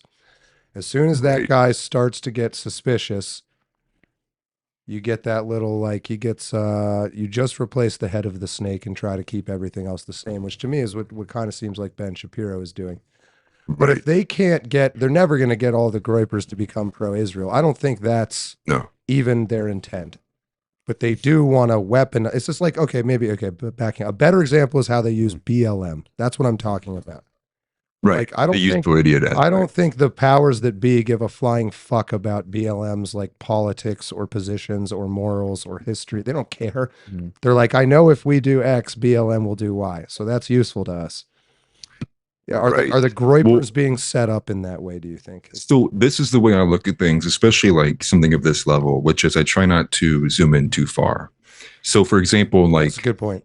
When you think of like the JFK, you have to go all the way like 5 months back out to realize like what was that phone call he had that actually became relevant later on. So when I think about that, this moment preceded by this moment has been the fact that we have had this long period of recession of censorship, and everyone's kind of been looking at over their shoulders going, this is odd. Like, why does it feel like everyone can kind of talk about, the JQ, right? Or all these things that like you previously weren't allowed to talk about on mainstream platforms. But at the same time, I did a documentary, you can find it on Project Esther, and it seems to be we are continually implementing aspects of this. I go to think about it almost in the sense of, did they open up this pressure valve to kind of basically honeypot a lot of people? Not in the sense of like, we're going to get some fine woman in there, but to make people feel comfortable enough to say how they really would, that they otherwise wouldn't have 2 years ago. Now you can come back with Project Esther and say, see, look with a free, unfettered internet, see how many people hate this group or hate this group. We have to remove their internet access. So I'm kind of thinking, is this a bigger handed play to encourage more of this kind of, anti-Semitism, if you will, to then give more consensus from the public to push measures that go inside of Project Esther, which would be censorship and basically eliminating your right to criticize Israel. Interesting. Yeah. Well, first real quick, Jack, we had a super chat from White Sox. People who think he was professional are not comfortable with or informed on how easy it is for people to become good shots with some practice. It was lucky the guy who shot at Trump was a lousy one. Yeah. Yes. We're going to get into that very immediately. But first, finish your thought. I was about to bring up that super chat, but you already brought him up. But what I wanted to say was that a lot of people on the left did not. Oh, super chat right there. Ben Shapiro spreading the gospel of Christ to Gen Z. Yeah, hard to believe. Thank you, Dr. Yeah. But another narrative on the left is that is them saying that Charlie Kirk was not a moderate. In our sphere, people need to understand that he absolutely was in the context of American conservative politics, because his organization TPUSA. For politics, he put aside his Christian, his Christian way of life to allow for more a big tent party or a big tent organization to focus on combating the left. He was, by all intents and purposes, a moderate. Nick Fuentes and the Groypers, by comparison, are not moderates. So his passing logically means that more people are probably going to go towards Fuentes and the Groypers. And that's why I think the media is trying to frame them or try to say that the shooter's motivations were Groyper adjacent, so they can try to smear them before they become too prominent. Definitely. Well, if you think about the common takeaway in the current iteration, we're in the 4th and 5th generation of warfare. The recurring theme a lot of people have brought up is that actually assassinations, political assassinations largely, have died down because they didn't need to in the peak of censorship, because they could just assassinate your character. And if they poisoned the well enough, they didn't actually need to take you out physically because enough people would buy the propaganda, they would not tune into you. Yeah. The same way I see where it kind of failed with Trump, it's kind of failing with Fuentes. It's failing all around. That maybe this is why we're going to be seeing a bit more action. Yes, Charlie Kirk was uncancelable, and that left only one option. You're saying, yeah, I right. It's hard for me. Oh wait, super chat. Renouncing AIPAC is a definition of extremist. But that sounds like a ADL definition. Yeah, it's just hard for me to believe that like political assassinations have just died down or just become less prominent, because like I believe like the amount of like shootings in the country has remained the same, but I believe political assassinations have become more prominent because I feel as though the left or leftist, progressives, whatever you want to call them, have been losing the information war. So instead of and their inability to cope with that have led to them becoming more desperate, because maybe it's even like a Josh. No, hold on real quick. Just like, so do you know who Andrew Breitbart is? Yes. You remember how he died of a quote unquote? I think so we can't know if that was a political assassination or not. I'm highly suspicious that it was, but it was done in a way that seemed natural. Now shooting somebody is sending a fucking message I mean, that, I think, just like they wanted Trump's head to explode on live television in front of the country, they wanted Charlie's neck or head to explode. They got the ultimate. You think they probably could have been sending a message to Trump too? Well, this could have been you, but it wasn't. It's a question number one: were they sending a message? Fake news chilled Charlie Kirk. I agree. Charlie Kirk says free speech for life. Who was the message for, and who was sending it, if it even existed? But it seems like, I think there was a message to Trump, and so, I mean, is it the same people? They used the same exact method. All the like, was that the real shooter? Why does that not make sense? Yeah. Same thing going on now. Conflicting information, same thing going on now. We'll never get the details of what they have. Well, let me put that to the group. Do you think whoever shot Charlie Kirk is the same people that attempted to shoot Trump? That's a fair question. I think it's not simply a message towards Trump. I think it's a message towards all of us to stay quiet, or we will be victims. But let's start with We're all under attack. Starting with, do we think it's the same people? Or like, let me ask you that. Who was behind shooting Trump? Was it just that random kid? That was random? We don't know nothing about that. Yeah, I have no idea. Well, okay, I know we're guessing. What do you believe? Do you believe? How about you, Deacon? Do you believe that was just one random kid with no? Okay. No. Yeah, I think there's a shared. I think there's a shared ideology. Even if he was acting by himself, I think he. You think it's possible he was acting totally? He went and got the gun by himself. He made the plan by. You believe that? No. He may have had some outside help, but from unknowing people. But I think, yes, he is the same kind of person who have shot Charlie Kirk. I think there is a unified ideology that connects all of these shooters, and that needs to be called out. I agree with everything. I agree with everything you're saying. But do you believe he acted totally by himself? Still, I got it. I mean, that's the question. And for the purpose of being objective, I have to say I don't know. I'm not knowledgeable on this subject because there's. And if I said you have to guess, you'd be like, I don't know enough to even guess. That's fair. I would say possibly he had some help. Okay, fair enough. Yeah. Atlas, do you think the guy who Thomas Crook shot at Trump acted totally on his own? Thomas Crook's definitely not. Definitely not. You think? And Zeb, I know how you. Do you think Thomas Crook acted totally on his own? No, but I mean, even if I take my assessment of the Charlie Kirk one, then I don't even know if they're the same entity, but they would. Well, so that's question 2, real quick. Jimmy B on Rumble. Imagine Mark Levine going to college campus doing. So other than maybe Jack, who at least is willing for the sake of debate to entertain, it's possible that Thomas Crooks had help. Yeah. So the question 2 is, do we think it's the same people? Deacon. Possibly. Possible, but now you're doing a Jack. All right. No, that's fair. I mean, I'm putting the screws to you because that's who I am as a person. So I think it's the same. You're allowed to be like, I don't know. I think it may be some of the same factions. Yeah. We're not even worrying yet about who they are. Just is it the same people? That's the question. Is Jack? Do you think it's the same people? You say unify. It's the same ideology. Again, I had to go with the cop out of it's possible because I cannot be like 100% sure. So I can be like so I can be 99% sure, but a 1% part of me can be like, yes, it probably wouldn't rule it out. Yeah, I wouldn't rule it out. Quickly, Dr. Tennis, whether or not they were true lone gunmen, they were MK ultra hard, mentally ill, and alone. They probably had eyes on them forever. Yeah, I think we all agree on that. Yeah. Atlas, do you think it was the same people who shot at Trump and who killed Charlie Kirk? Yeah. The MOs are similar. You know, a lot of nonsensical, incoherent, doesn't make sense. Information's not coming out. And then you compare that to the trans shooter that happened just recently. We know who their mom and dad was, middle names, dog names. It's like there's a clear difference in level of effort that I think tracks. Zeb, why did you shoot at President Trump and why did you shoot Charlie? Do you think it was the same people, Zeb? I think it's a loaded question. Fair.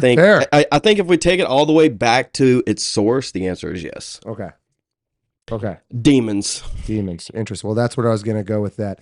If it was the same people, do any of you have a venture guess on who those people are, or if it's not? John, you trying to get people killed out here? What are you doing? Yes. Shalom, Rabbi John in the house. How come no one's like, what do you think, you fucking shill? Yeah, what do you think? All right, what do you think? Yes, I think it was the same people. Okay, again, all disclaimer. I don't know. I wasn't in the planning room. I wasn't part of the assassination team, and I'm not part of the team investigating it. None of us are. No, never will be. None of us are, except maybe fucking Joe Boo, you little fucking bitch-ass bitch. Where are you, little fucking piece of shit, loser fucking piece of shit? Anyway, other than Joe Boo. Yeah, the MO, as Atlas was saying, I mean, the way it went down seems identical. Like it's just some tried and true method the intelligence community has figured out. Free speech for life on Rumble. Let's all just coalesce around the fact that the shooter was a pawn. See, there I'm at. And fake news is who is actually responsible. Son of a bitch. Hold on. I would like go ahead, finish up. Sorry. Yep. 1 second. Pooflinga. We're getting to you. We're getting there. We're getting into it. Okay, so fake news is who is actually responsible for manipulating. From there, we can debate the actual group of oligarchs, WEF, ETC. And then Pooflinga had said, what about the connection to Candace Owens? She is also digging. So, okay, yeah, we're definitely... Candace Owens needs to be just disregarded, like, across the board right now.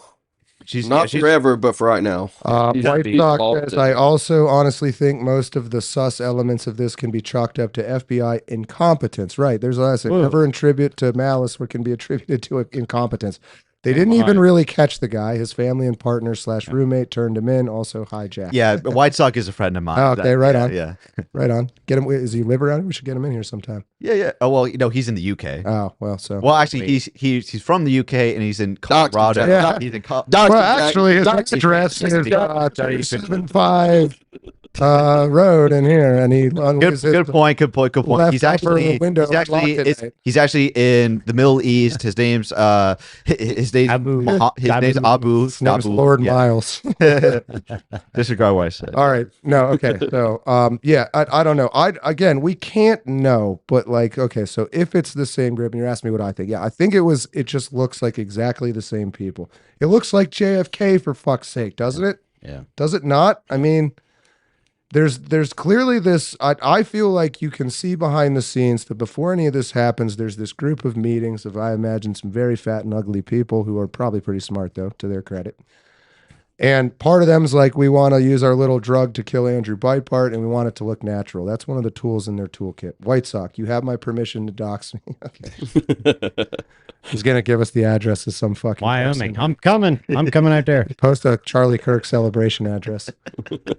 But okay, fuck, holy shit. So looks like JFK, looks like the same. So they have this toolkit that's like, all right, we need to just censor somebody, and if that works, we don't need to do anything else. And they definitely do that. If that doesn't work, we can take somebody out, but make it look natural. some reason they would want that. Sodium Soldier looking That- close. Yep. That was my next question. We're definitely getting there. Yeah, because that was like, Just let me finish this fucking thought, or I'm going to forget because I'm Go ahead. I am too stupid to hold my train of thought. And then there's this, it seems to me, and it was Trump, it was JFK, it was Charlie Kirk. We want this person to die on national television, and ideally we want their fucking head to explode. Mm-hmm. I mean, it's just patterns, right? Like, it's just, you see these patterns. And I agree with you, Jack, that they definitely, they're like Lee Harvey Oswald. Was he a patsy? I don't know. Was Thomas Crooks? I don't believe Thomas Crooks did that on his own. Yeah. And the way, again, even if this is the real shooter, but assuming it is, and the way this all goes down, and how he managed to get to his fucking dad's house, and all the clothing changes, which we'll talk about here. You guys know all those details. I don't believe it. Yeah. Or the most independently I believe he could have acted was that somebody got in his Discord server and kind of like helped him with every step of the way. Yeah. I don't know. Yeah, but a couple things. All right, so first off, this quick thing. Yeah, White Sock, for my viewers who are tuning into this stream, that's Jan, good friend of the channel who co-hosted with me on a couple streams. Second of all, yes, this is it's complete bullshit how the shooter for Charlie Kirk almost committed the shooting in almost the exact same way the shooter for Trump did, which is going to a nearby building, the roof of a nearby building, and it's shooting at him. It's insane to me how these buildings aren't like protected somewhat, or just like ensured to have like security on the roof. Like how does that possibly compute in campus security, or whoever the security detail is being. So let's talk about the details, and let me read these two chats, and let's not forget Pooflinga's chats about the details. Let's answer those as well. But Commander Kim on Rumble. Wasn't there a song on SoundCloud or some other platform called Charlie Kirk Dead at 31 that was only taken down after Charlie was shot? It's like 9/11 all over. People knew beforehand. Yeah, there was. I believe that is true. So that's another weird detail. And then we had Dr. Tetanus. Oh, yeah, Sam Hyde called out Jocko's security team for being abject failures despite waking at 4:30 a.m. with green juice and a 20-mile jog. He should. All right, so, they're incompetent. Yes. I would say they are as culpable in the death of as the shooter, because if you can't meaningfully protect someone, you should not be working security detail. Well, that's not all. Is that not also an overlap with Trump, like how the colossal security? Yeah, like a DEI, like a feds. So, when you say security detail, are you talking about for Charlie, or are you talking overall security for the campus that he was at and the venue that he was at? Because from what I seen, there was no fucking security fucking anywhere, just like in Butler. I mean, I see that whole venue, and I watched the video. Yeah, which Deacon was at, by the way. When I watch that video, it takes me back to Butler because there's not one fucking security anywhere. Why is that? Yeah, even Charlie Kirk understood the danger because he was wearing a bulletproof vest. Yes. Like, is that that true? Was he? Yeah, he was. Yeah. He frequently very thin. Yeah, so that's been confirmed. It appears that he was wearing a bulletproof vest. I can't confirm it. You can see his nipples in his shirt walking up, which would say no bulletproof vest. But it appears from the shot that it hit his vest and it ricocheted up, and that's what caught his neck. That's why it was so blown out. It would have been an exit wound. Go ahead. Why? I don't know that it does look like it ricocheted. It did not ricochet off of him. You look at that video. How big is that shadow? Yeah, I guess we're not going to play the video. That slug is not that big. I'm sorry. Still images you want to still image. What I saw, Zeb, was the but an entry wound wouldn't do that. Yes, it would. An exit wound would. Wait, you're saying what, Zeb? That the neck? I don't think an entry wound would do that. It was gushing immediately. Your entry wound with that size bullet, Zeb, that entry wound is barely visible sometimes. It's the exit wound. That's what I'm saying. It did not ricochet off his shirt. It did not. Wait, Zeb, just a bit. So, Zeb, you're saying the wound in his neck was the exit wound? Yeah. It would either have to be a tear wound or it would have to be an exit wound. The entry wound wouldn't cause it to. When that bullet. So where's the entry wound though, Zeb? In his chest? You're saying? No, in his neck. I'm saying if. It went up and then came out. There's so much disinformation right now. There's no confirmation on anything is the problem. And I'm trying to gather all the inconsistencies that I can. But the entry wound would not cause the neck to gush immediately like it did. And so what I'm saying is it either ricocheted off of a bulletproof vest, more likely a like a AR-500 plate, or it was an exit wound. So, I mean, Deacon saying it's an entry wound? I mean, whenever that bullet, when it touched it, when that bullet touched him, as soon as that bullet touched him, flying at that speed, that bullet mushroomed. That bullet became a mushroom projectile, tearing and ripping everything through him. There was probably pieces of that projectile still in his spine, still in the soft tissue of his neck and stuff. That immediate gush would happen. If you hunt and you shoot a deer in the neck and you hit it the same way Charlie Kirk got hit, the same exact thing is going to happen. You're going to have immediate blood loss like that. You will have the shock of the reaction. You will have that puff that you saw. Right. You will see that puff. You will see it on a deer. You can see that. I hate to disagree with you, Zeb. That it hit him here, came out here.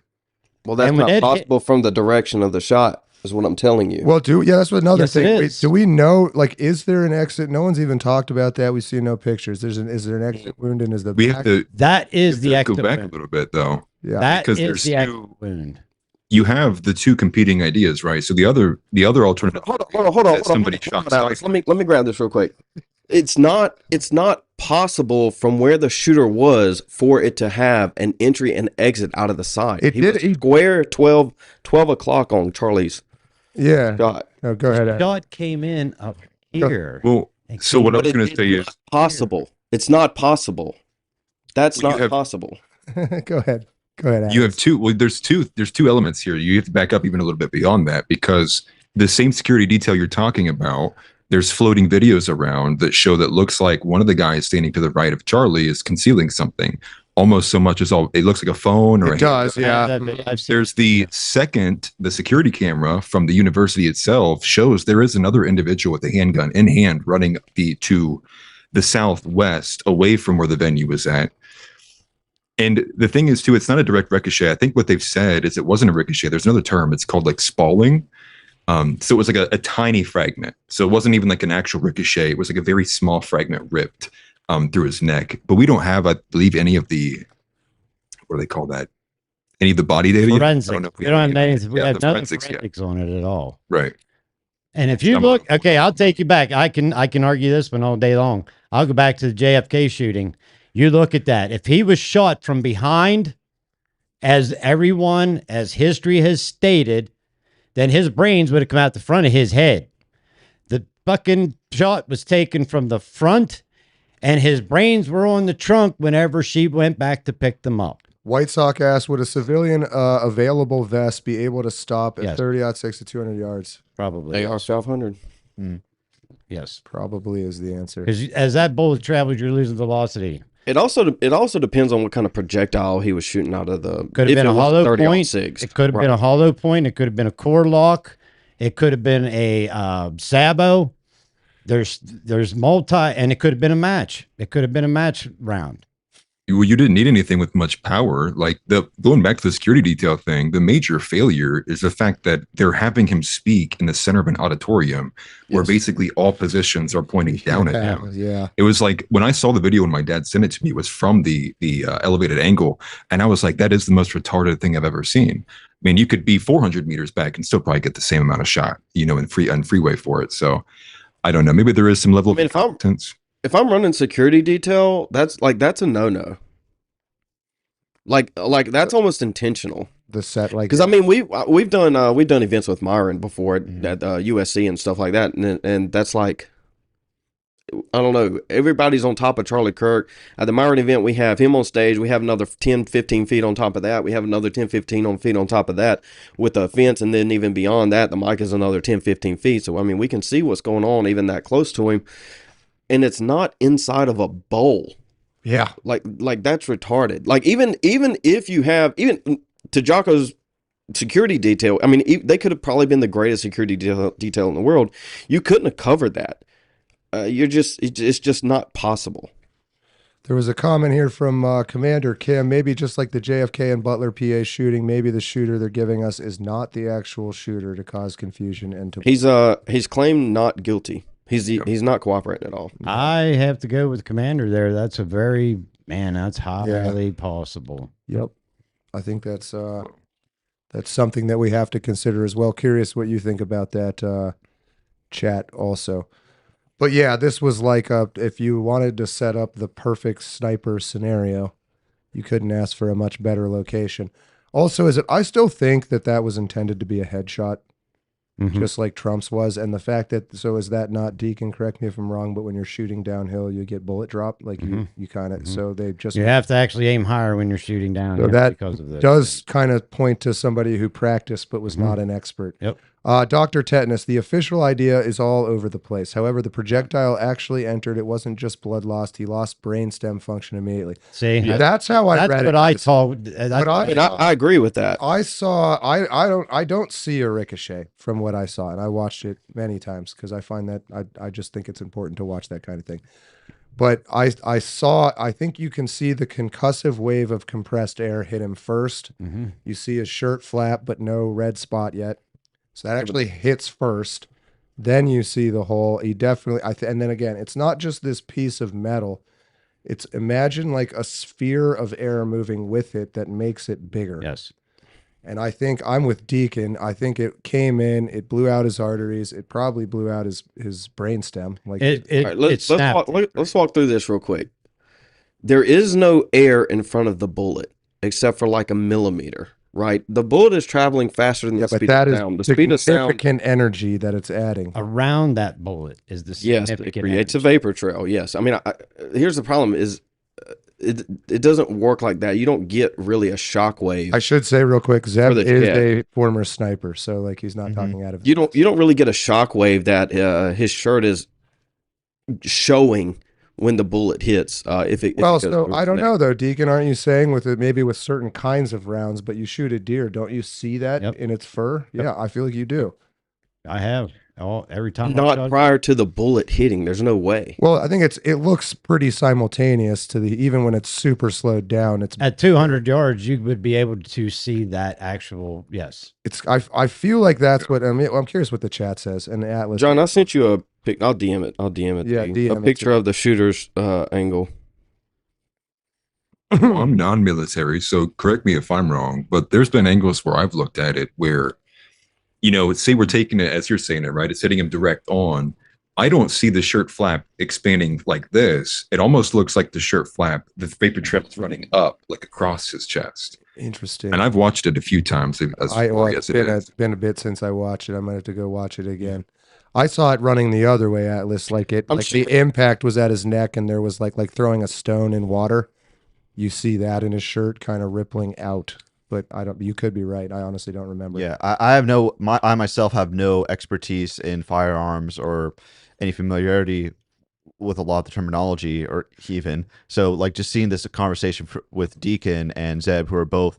Well-versed backgrounds, that's really what's kind of wild is, Zeb, I know you know what you're talking about, and Deacon, I know you know what you're talking about. The problem is we don't have a grounding of where to start from. Yeah. Because I don't entirely agree. We didn't see the body afterwards. We don't know where that's plugged. If there was definitive exit entry point, we'd be able to. If we saw the forensic report. If we saw that forensic report from the coroner, from the medical examiner, it would have on there the trajectory where all that came, all that would be. And we don't have that. So we're all speculating. Is the fact that we don't have that, are they reconstructing though? Is it because the real here's the problem. Go ahead. The cameras that Turning Point USA has will give you those answers. The question is, do we get that footage? And why don't we have it yet is a big issue. That's what I'm at. Zeb, that is a massive issue. Some people are reporting that someone took some of the footage. They took the footage down after. There's video of it. Yes. There's video of this guy taking the camera down in the back of the tent. Yeah. It would be very telling if they give us that footage or not. Well, that's what I mean. Like if you knew where the entry and exit holes were, you'd be able to kind of pin some of this shit down. And maybe they don't want us to be able to pin that down so that their story can still be believable. Yeah. Like if the entry exit wound shows it was this guy from this distance here, but they want to tell us it was this guy from this distance here, they just won't release it. I don't know. Do they have that power? I don't know. And the drone that flew over too. Yeah. If they track that down, should it have do a we serial know? number? Do we know that that was a drone, or is it maybe a bird, or do we know? So There's pretty strong, like frame by frame proof of it. yeah, it's pretty. So there's two angles to that one. The one angle looks like it could possibly be a fly, and it's a perception issue. But the other angle confirms that that is not a fly. Okay. Yeah. And it is almost guaranteed to be a drone. Yep. Yeah, it looks like you can see the four rotors in like Yeah. one of the frames It's- on the edge. Well, Very sus. correct me if I'm wrong, but the feds have footage that they haven't released to the public yet, right? They have their own footage. Sure. For sure. Okay. Well, I also read that the campus a few months before this happened had re-updated all their security footage while they're on campus. So I'm curious why the university footage hasn't been dumped out publicly yet either. Well, maybe they want to hang on to that because of the investigation. If they put too much out, it's going to. Yeah, I mean, that's also a fair point. It is real gonna life. ruin It's that not a jury TV pool. show. Yeah. Right. Yes. We need to keep this under wraps, but it's after the jury is selected and the trial starts. That's when I want to know the truth. Not having the information is not proof that there's a conspiracy afoot. Exactly. Yeah. And there's lots of reasons. But that's Go but ahead. that's the problem. Right. Mm-hmm. Right. Because we never get it. Right? We don't get it for JFK, we don't get it for 9/11, we don't get it for Epstein, we don't get it for MLK, we don't get it for Malcolm X. I mean, you could just go down the list of assassinations. Yep. It's never released. And that is a problem. Big problem. What are they Or up you trust to? your government? Most transparent presidency in the history. Golden age. I mean, is this Trump holding this back, though, Zeb? I mean, or is it like I don't know. That's another Well, thing. it's his administration. That's true. Whether it's to preserve Trump's life or not, it is still in their court, if you will. Sure. Yeah. Fair enough. This needs to be resolved for the Trump administration because I know like a lot of people spout like nothing burgers like for the Trump, and a lot of them are nothing burgers, a lot of them are bullshit, but this is an actual controversy that needs to be addressed by the administration. I'm saying this as someone who probably voted for him like 3 times. Yeah, well, I think we're Well, right 2 there times, with you. 2 Zach. times, Yeah, but- we're with you there, Jack. I think it definitely needs to be addressed. We have like just about 20 minutes, 15 minutes, 20 minutes or so left. Let's just kind of I don't think we're going to get anywhere with the details yet, but I think we're all content creators, and so maybe we can do this again next week. I don't know. Yeah. I have my fucking sound. I think someone who has like interesting insights on this would be Sean from Uncensored America. Sean would be a great dude. to Yeah, get on like, here. especially since as a this, guy who puts on college speaking events. yeah, No. especially since this would impact his business. But yeah. so since we'll have lots of time to talk about that, and I think clearly we're all smart people who say we just don't have enough information yet. Let's let that continue to roll out. This last 20 minutes or so, let's talk about what the effect has been on the American right, America in general, us as content creators, us as Christians, that kind of stuff. Good. I mean, yeah, I don't know. Does anybody have like anyone want to kick it off? Go ahead. There you go. I'm glad that you brought this back up because I almost forgot about it. So I'm sure, like, hopefully, like everybody in here and most of everybody in chat went to church today, and many people probably for the first time in a long time went to church today.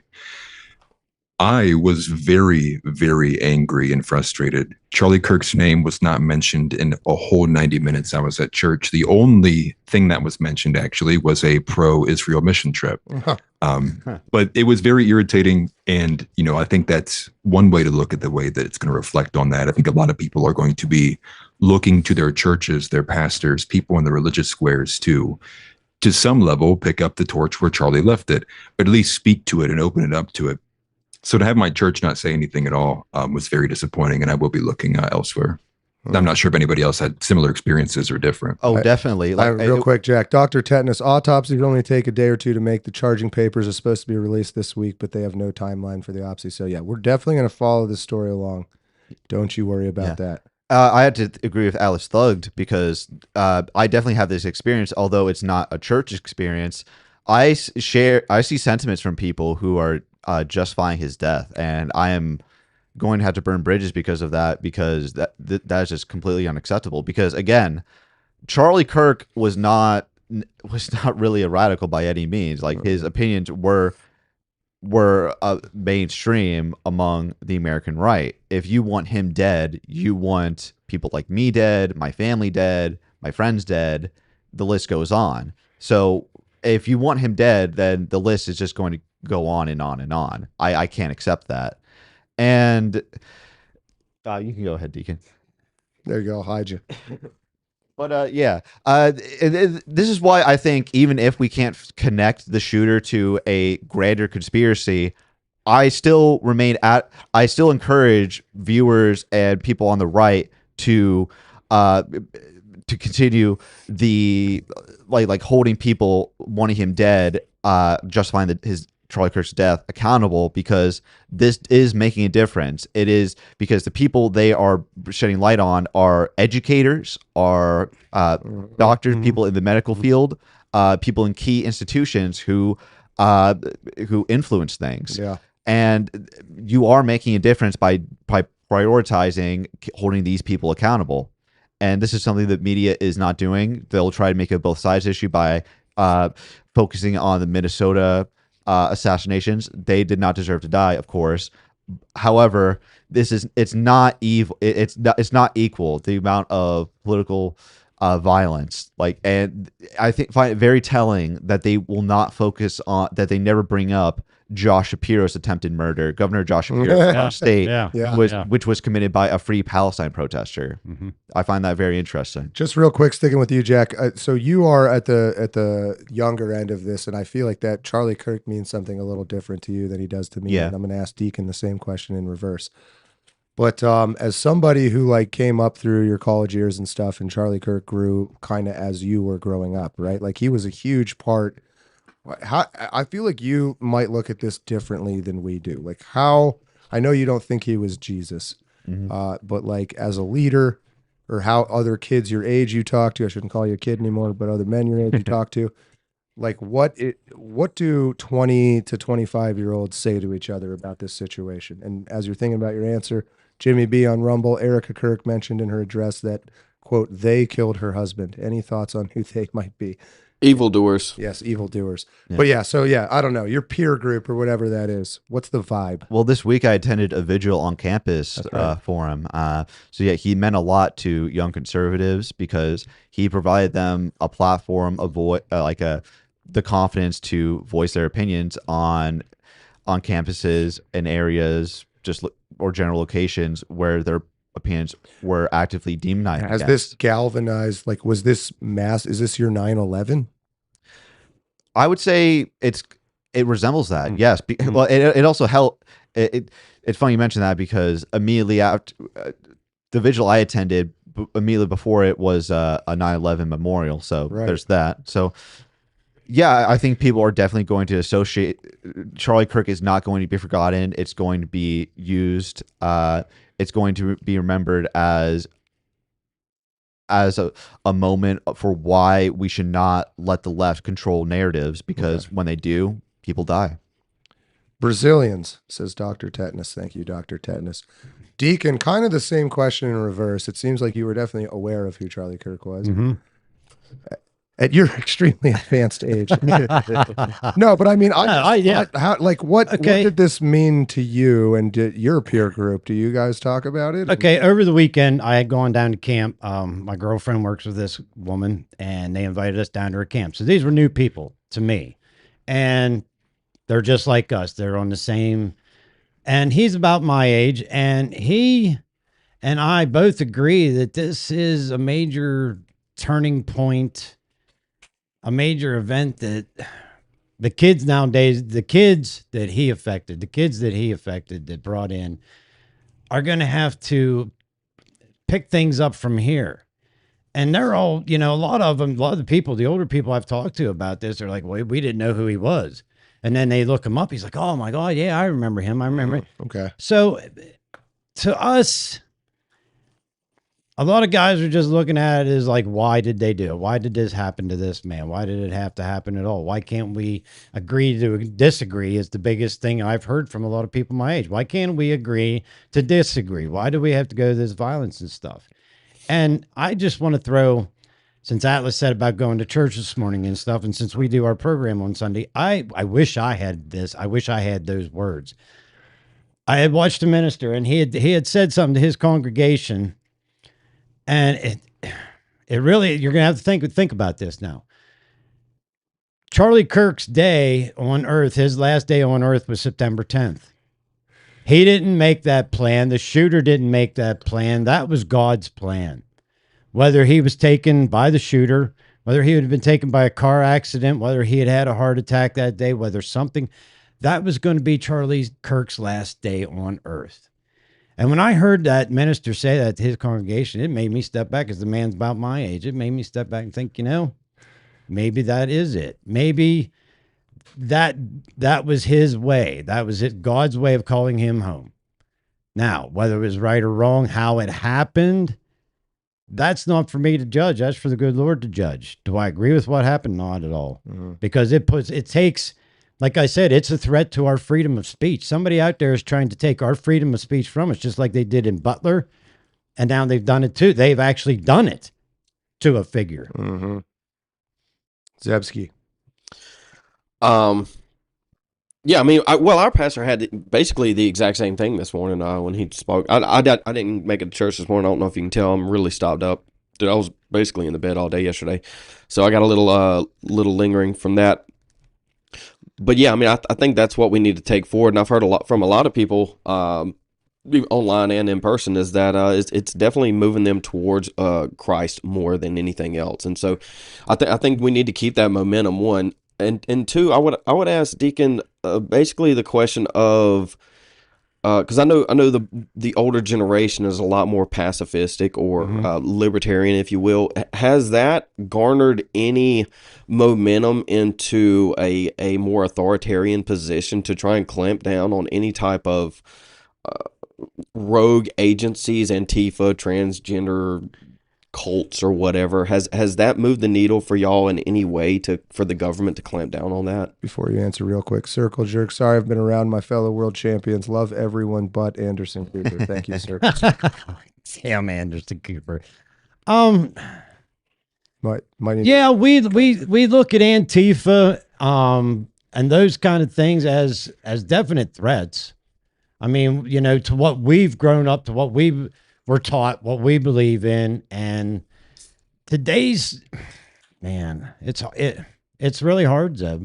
It's really hard to I look at things different than some other people look at things my age. Right. Yeah, true. And everybody has their own opinions and everything. But when it comes down to, yes, this government needs to crack down on this shit. We need to get back to having more civil control, more civil rest than what we have right now. I mean, I'm surprised there's not a riot out there. And the only reason there isn't because we are more pacifist and more liberal than what the younger generation is. I would not be afraid that if there was a protest over here to come over now, in light of Charlie's death, to come over and participate in it without hesitation. Now, back years ago, it's probably, and I've told you this story, John, I'm probably lucky to even be sitting here because I was going to be at January 6th. I was going to be at the Capitol. I had every plans that day of being there for that. And everybody knows me. John's gone. John's not coming home today because John's probably going to get in trouble. But Johnny didn't go. I stayed home that day. And it's probably a good thing because, I probably wouldn't be sitting. Well, I mean, I guess if we look at January 6th, I mean, the government basically hunted down anybody even remotely involved with that over like the next 6 years or whatever, however it was. And then even on top of that, you got the pushback that Jack's talking about from people being fired. I mean, they did the same thing during COVID. The problem is that there's a double standard. I'm not entirely opposed to any of this, but I think we need to recognize that they are perfectly willing to wield power against us, and if we do not wield power against them, then you don't have any power anywhere. Yeah, I absolutely agree with Zeb. Again, like repeating the sentiment I gave Charlie, we should not disregard having active dialogues with people whose minds can be convinced, but for the people whose minds cannot be convinced, we need to have like a non-violent but effective approach, which is holding them accountable. And like a primary issue with the media is they're just like continuous propaganda and incitements to violence, like constantly referring to people's points as Nazi adjacent, and that inspires people to commit to be attacked. And see, there's where I was at the beginning of the show when I said about the rhetoric and the press, the media. If we want to attack anybody, we need to start by standing outside of CNN studios, standing outside NBC studios, for them to get the truth, for them to stop the opinionated fucking press and the bullshit and the rhetoric that goes out there. Is young kids, and I'll call you a kid. That's fine. That's fine. No, People still call me a kid. People still call me a kid. You guys are so impressionable. You know I was when I was young. Everybody's so impressionable when they're young. And right now with the hate rhetoric out there, some of you kids are out there and man, they are grabbing a hold of that hate rhetoric and they are running with full force with it. And it scares the hell out of us. So we talked about earlier with like, are the groypers being manipulated? Yeah. I do worry about that. I'd really worry about that. We had a comment there from Dr. Tetanus that the Deacon woke up listening to Hell March and Laughing Dog. Thankfully, Congress re-signed the Against the Patriots Act. So now that there's almost no terrorist attacks in 2025, and circle jerk politicians are like, ooh, no accountability. I did see, I'll give my final take here, and that should give us enough time to kind of go one more time around the circle. But somebody had said, I noticed none of you guys are saying Charlie Kirk inspired me. And so I'm autistic as fuck, as you've probably learned. He did not inspire me up until recently now. And what I think is happening here is hopefully one of the most pure stories of true martyrdom that we've had in a long time. It really seems to me, I never liked him because he felt like he was working for somebody. That's a term I use. That guy's working for somebody. I do know enough of the well-meaning Christian types who have this weird pro-Israel thing, and I do believe Israel's willing to kill for what they want, and I actually respect that.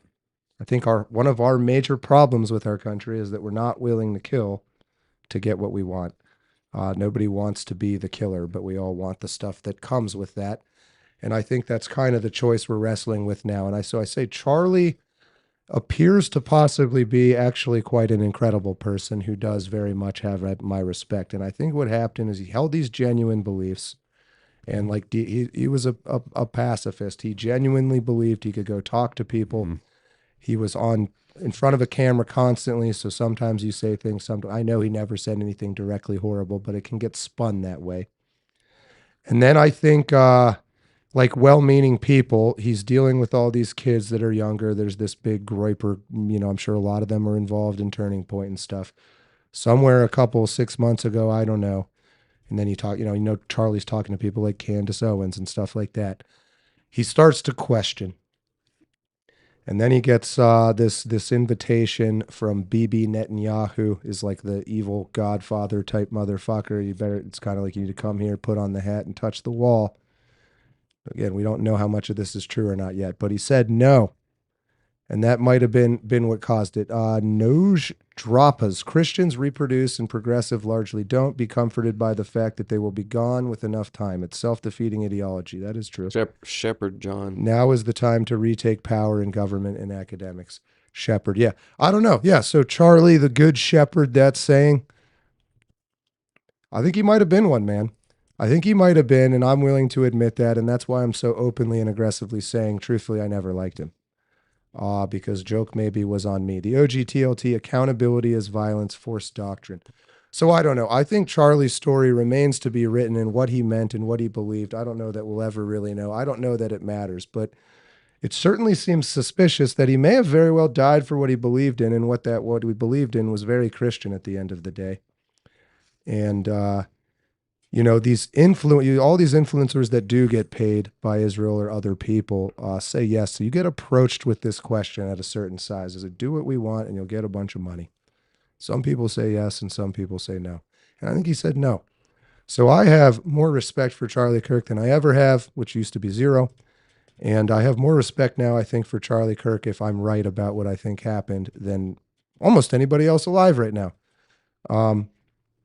It seems like in the end, he went down swinging in the best way that he knew how. So I don't know. That's my read. And so to the people that feel like somebody should have said they were inspired by him, if that's all true, I was very inspired by him. So did anyone after this feel that they wanted retribution for this? Oh, absolutely. Okay. Just so I wasn't the only one to feel that. Okay, because I mean, immediately, it was immediate. It was just like, oh my God, they killed him?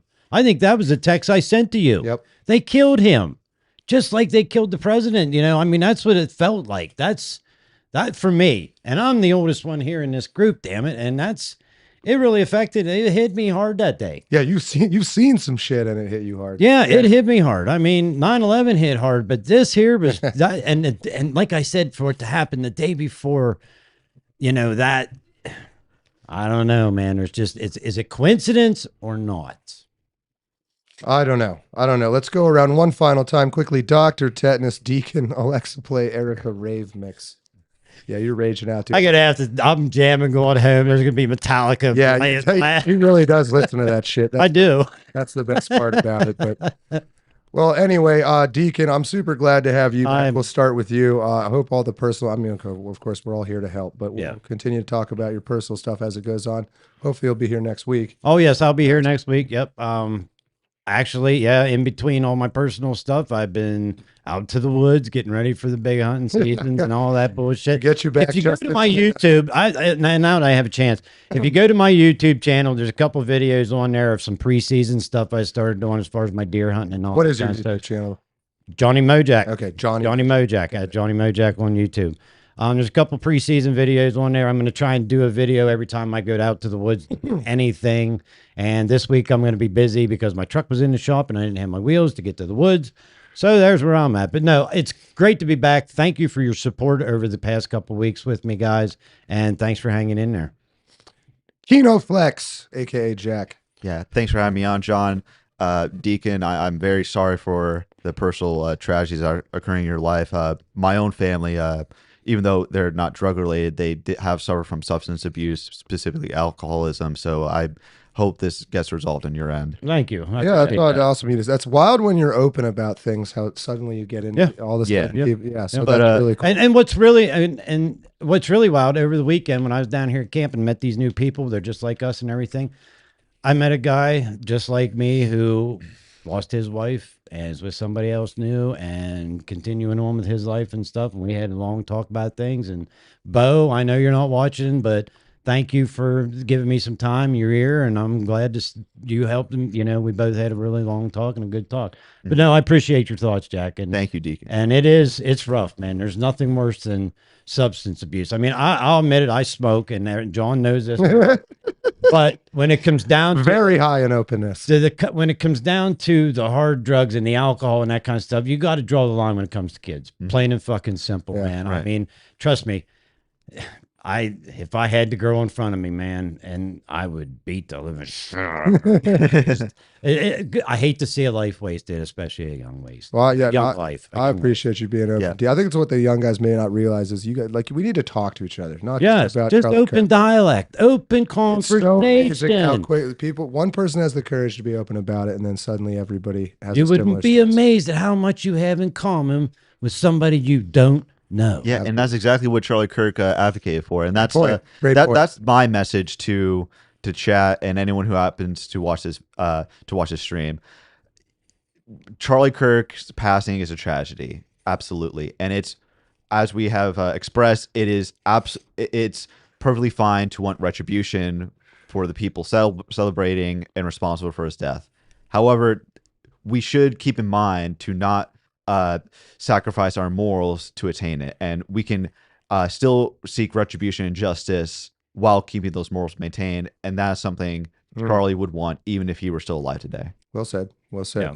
Atlas Thugged, it was great to have you on for the first time. I hope we will see you again. Also, if you guys don't know, I did an interview on his channel a little bit back. You guys can go check that out. I love the background. I love your background, man. I need to get a new one. I'm working with a bunch of cheap lights from Home Depot. That looks good, man. Final thoughts and one more time, plug yourself of where to find you. Yeah, definitely. Well, no, thank you, John, for having me on. Nice meeting both KinoFlex and Deacon. Likewise. Absolutely. Sorry for getting your name wrong, Atlas. It's all good, man. All good. I guess if I was to have some final thoughts, I guess me being one of the resident radicals here, I don't know who's further right, me or Zeb, but I do strongly want to take the message away. I take a bit of a harsher note. The thing that I kind of keep in mind is the moderate right died that day. I want to see actionable moving positions from Christians and Christian nationalists to take a stronger step forward into politics. Now, I don't think that might come from the older generations, but I think we've been sitting on a powder keg, which is a lot of young Gen Z men who didn't have purpose. And I think that this assassination gave them that purpose. We can only hope that they can use that, unify that with Jesus Christ. And also on that too, people need to get involved. A lot of talk about, we need to do this, complaining about this, but still not enough involvement. And so I guess I'll leave with that. I just think of Isaiah 6:8, here am I, Lord, send me. And that's going to be my energy moving forward. I want to get a lot more involved, but thank you very much. You can find me on YouTube at Atlas Thug, and you can find me on X at Atlas_Thug_. Appreciate you for having me on. Awesome to have you on, guys. Check him out. Yeah. You definitely will have a new follower as soon as I get out of here. I'll put you. I'll look you up. I appreciate that. Don't be too open, or you're going to be banned. It's funny. I keep a copy of Atlas Thug on my book. It wasn't so funny, but I appreciate you saying so. Mr. Zeb Boykin. Chat, every time I come on stream, we always argue about something. That's what we're here for. I appreciate Deacon for keeping me in check as much as he can. I know I'm a little bit all over the place, but you're good. Yeah, I mean, it's I guess time to kind of touch on as much as we can right now is we had our disagreements with Charlie Kirk and specifically Josh when talked to him August 25th. And, I guess you can go back and look at the Groper Wars and with 1 and Groper Wars 2 back in 2019 on and up until today. I think that probably was somewhat of a catalyst moving Charlie Kirk towards the recognition of what is happening with Israel in America.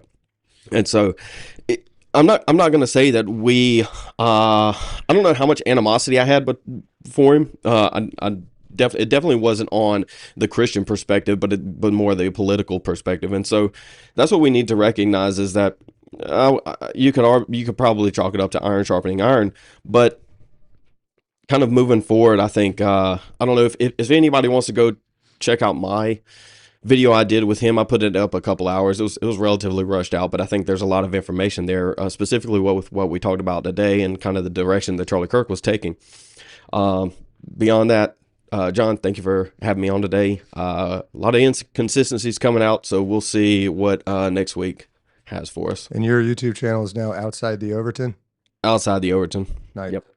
And then Twitter is just Zeb Boykin.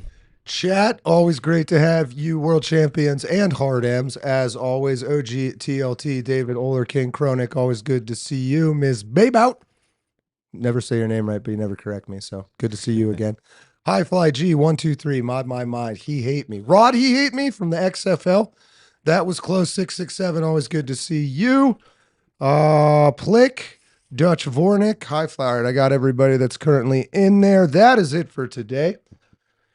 We will, like Zeb said, we'll have to keep an eye on the details, and I definitely want to talk about that more. We've been booting around the idea of starting up like a midweek show of some kind, whether that's me and Zeb or if the Deacon can get in here for that as well. I don't know, but there's going to be a lot to talk about, more and more to talk about. And then, gosh, I finally believe I have the whole college football show going on autopilot now, so I should be making some more videos. Fucking fine, just thumbs up to me. Finally making some more videos. But thank you for all. This is my church that I went to, 3CC on Sunday with our jokey and fun little fucking crazy idols that nobody likes. I like them. But it's great to have all of you gentlemen on as well. Thank you. We will definitely be live next Sunday, 4 to 6 p.m. Eastern. Otherwise, keep an eye out for any other content. Anyway, again, that is it for today. I'm John Ward, and until next time, remember, you are a world champion. Don't let your memes be dreams.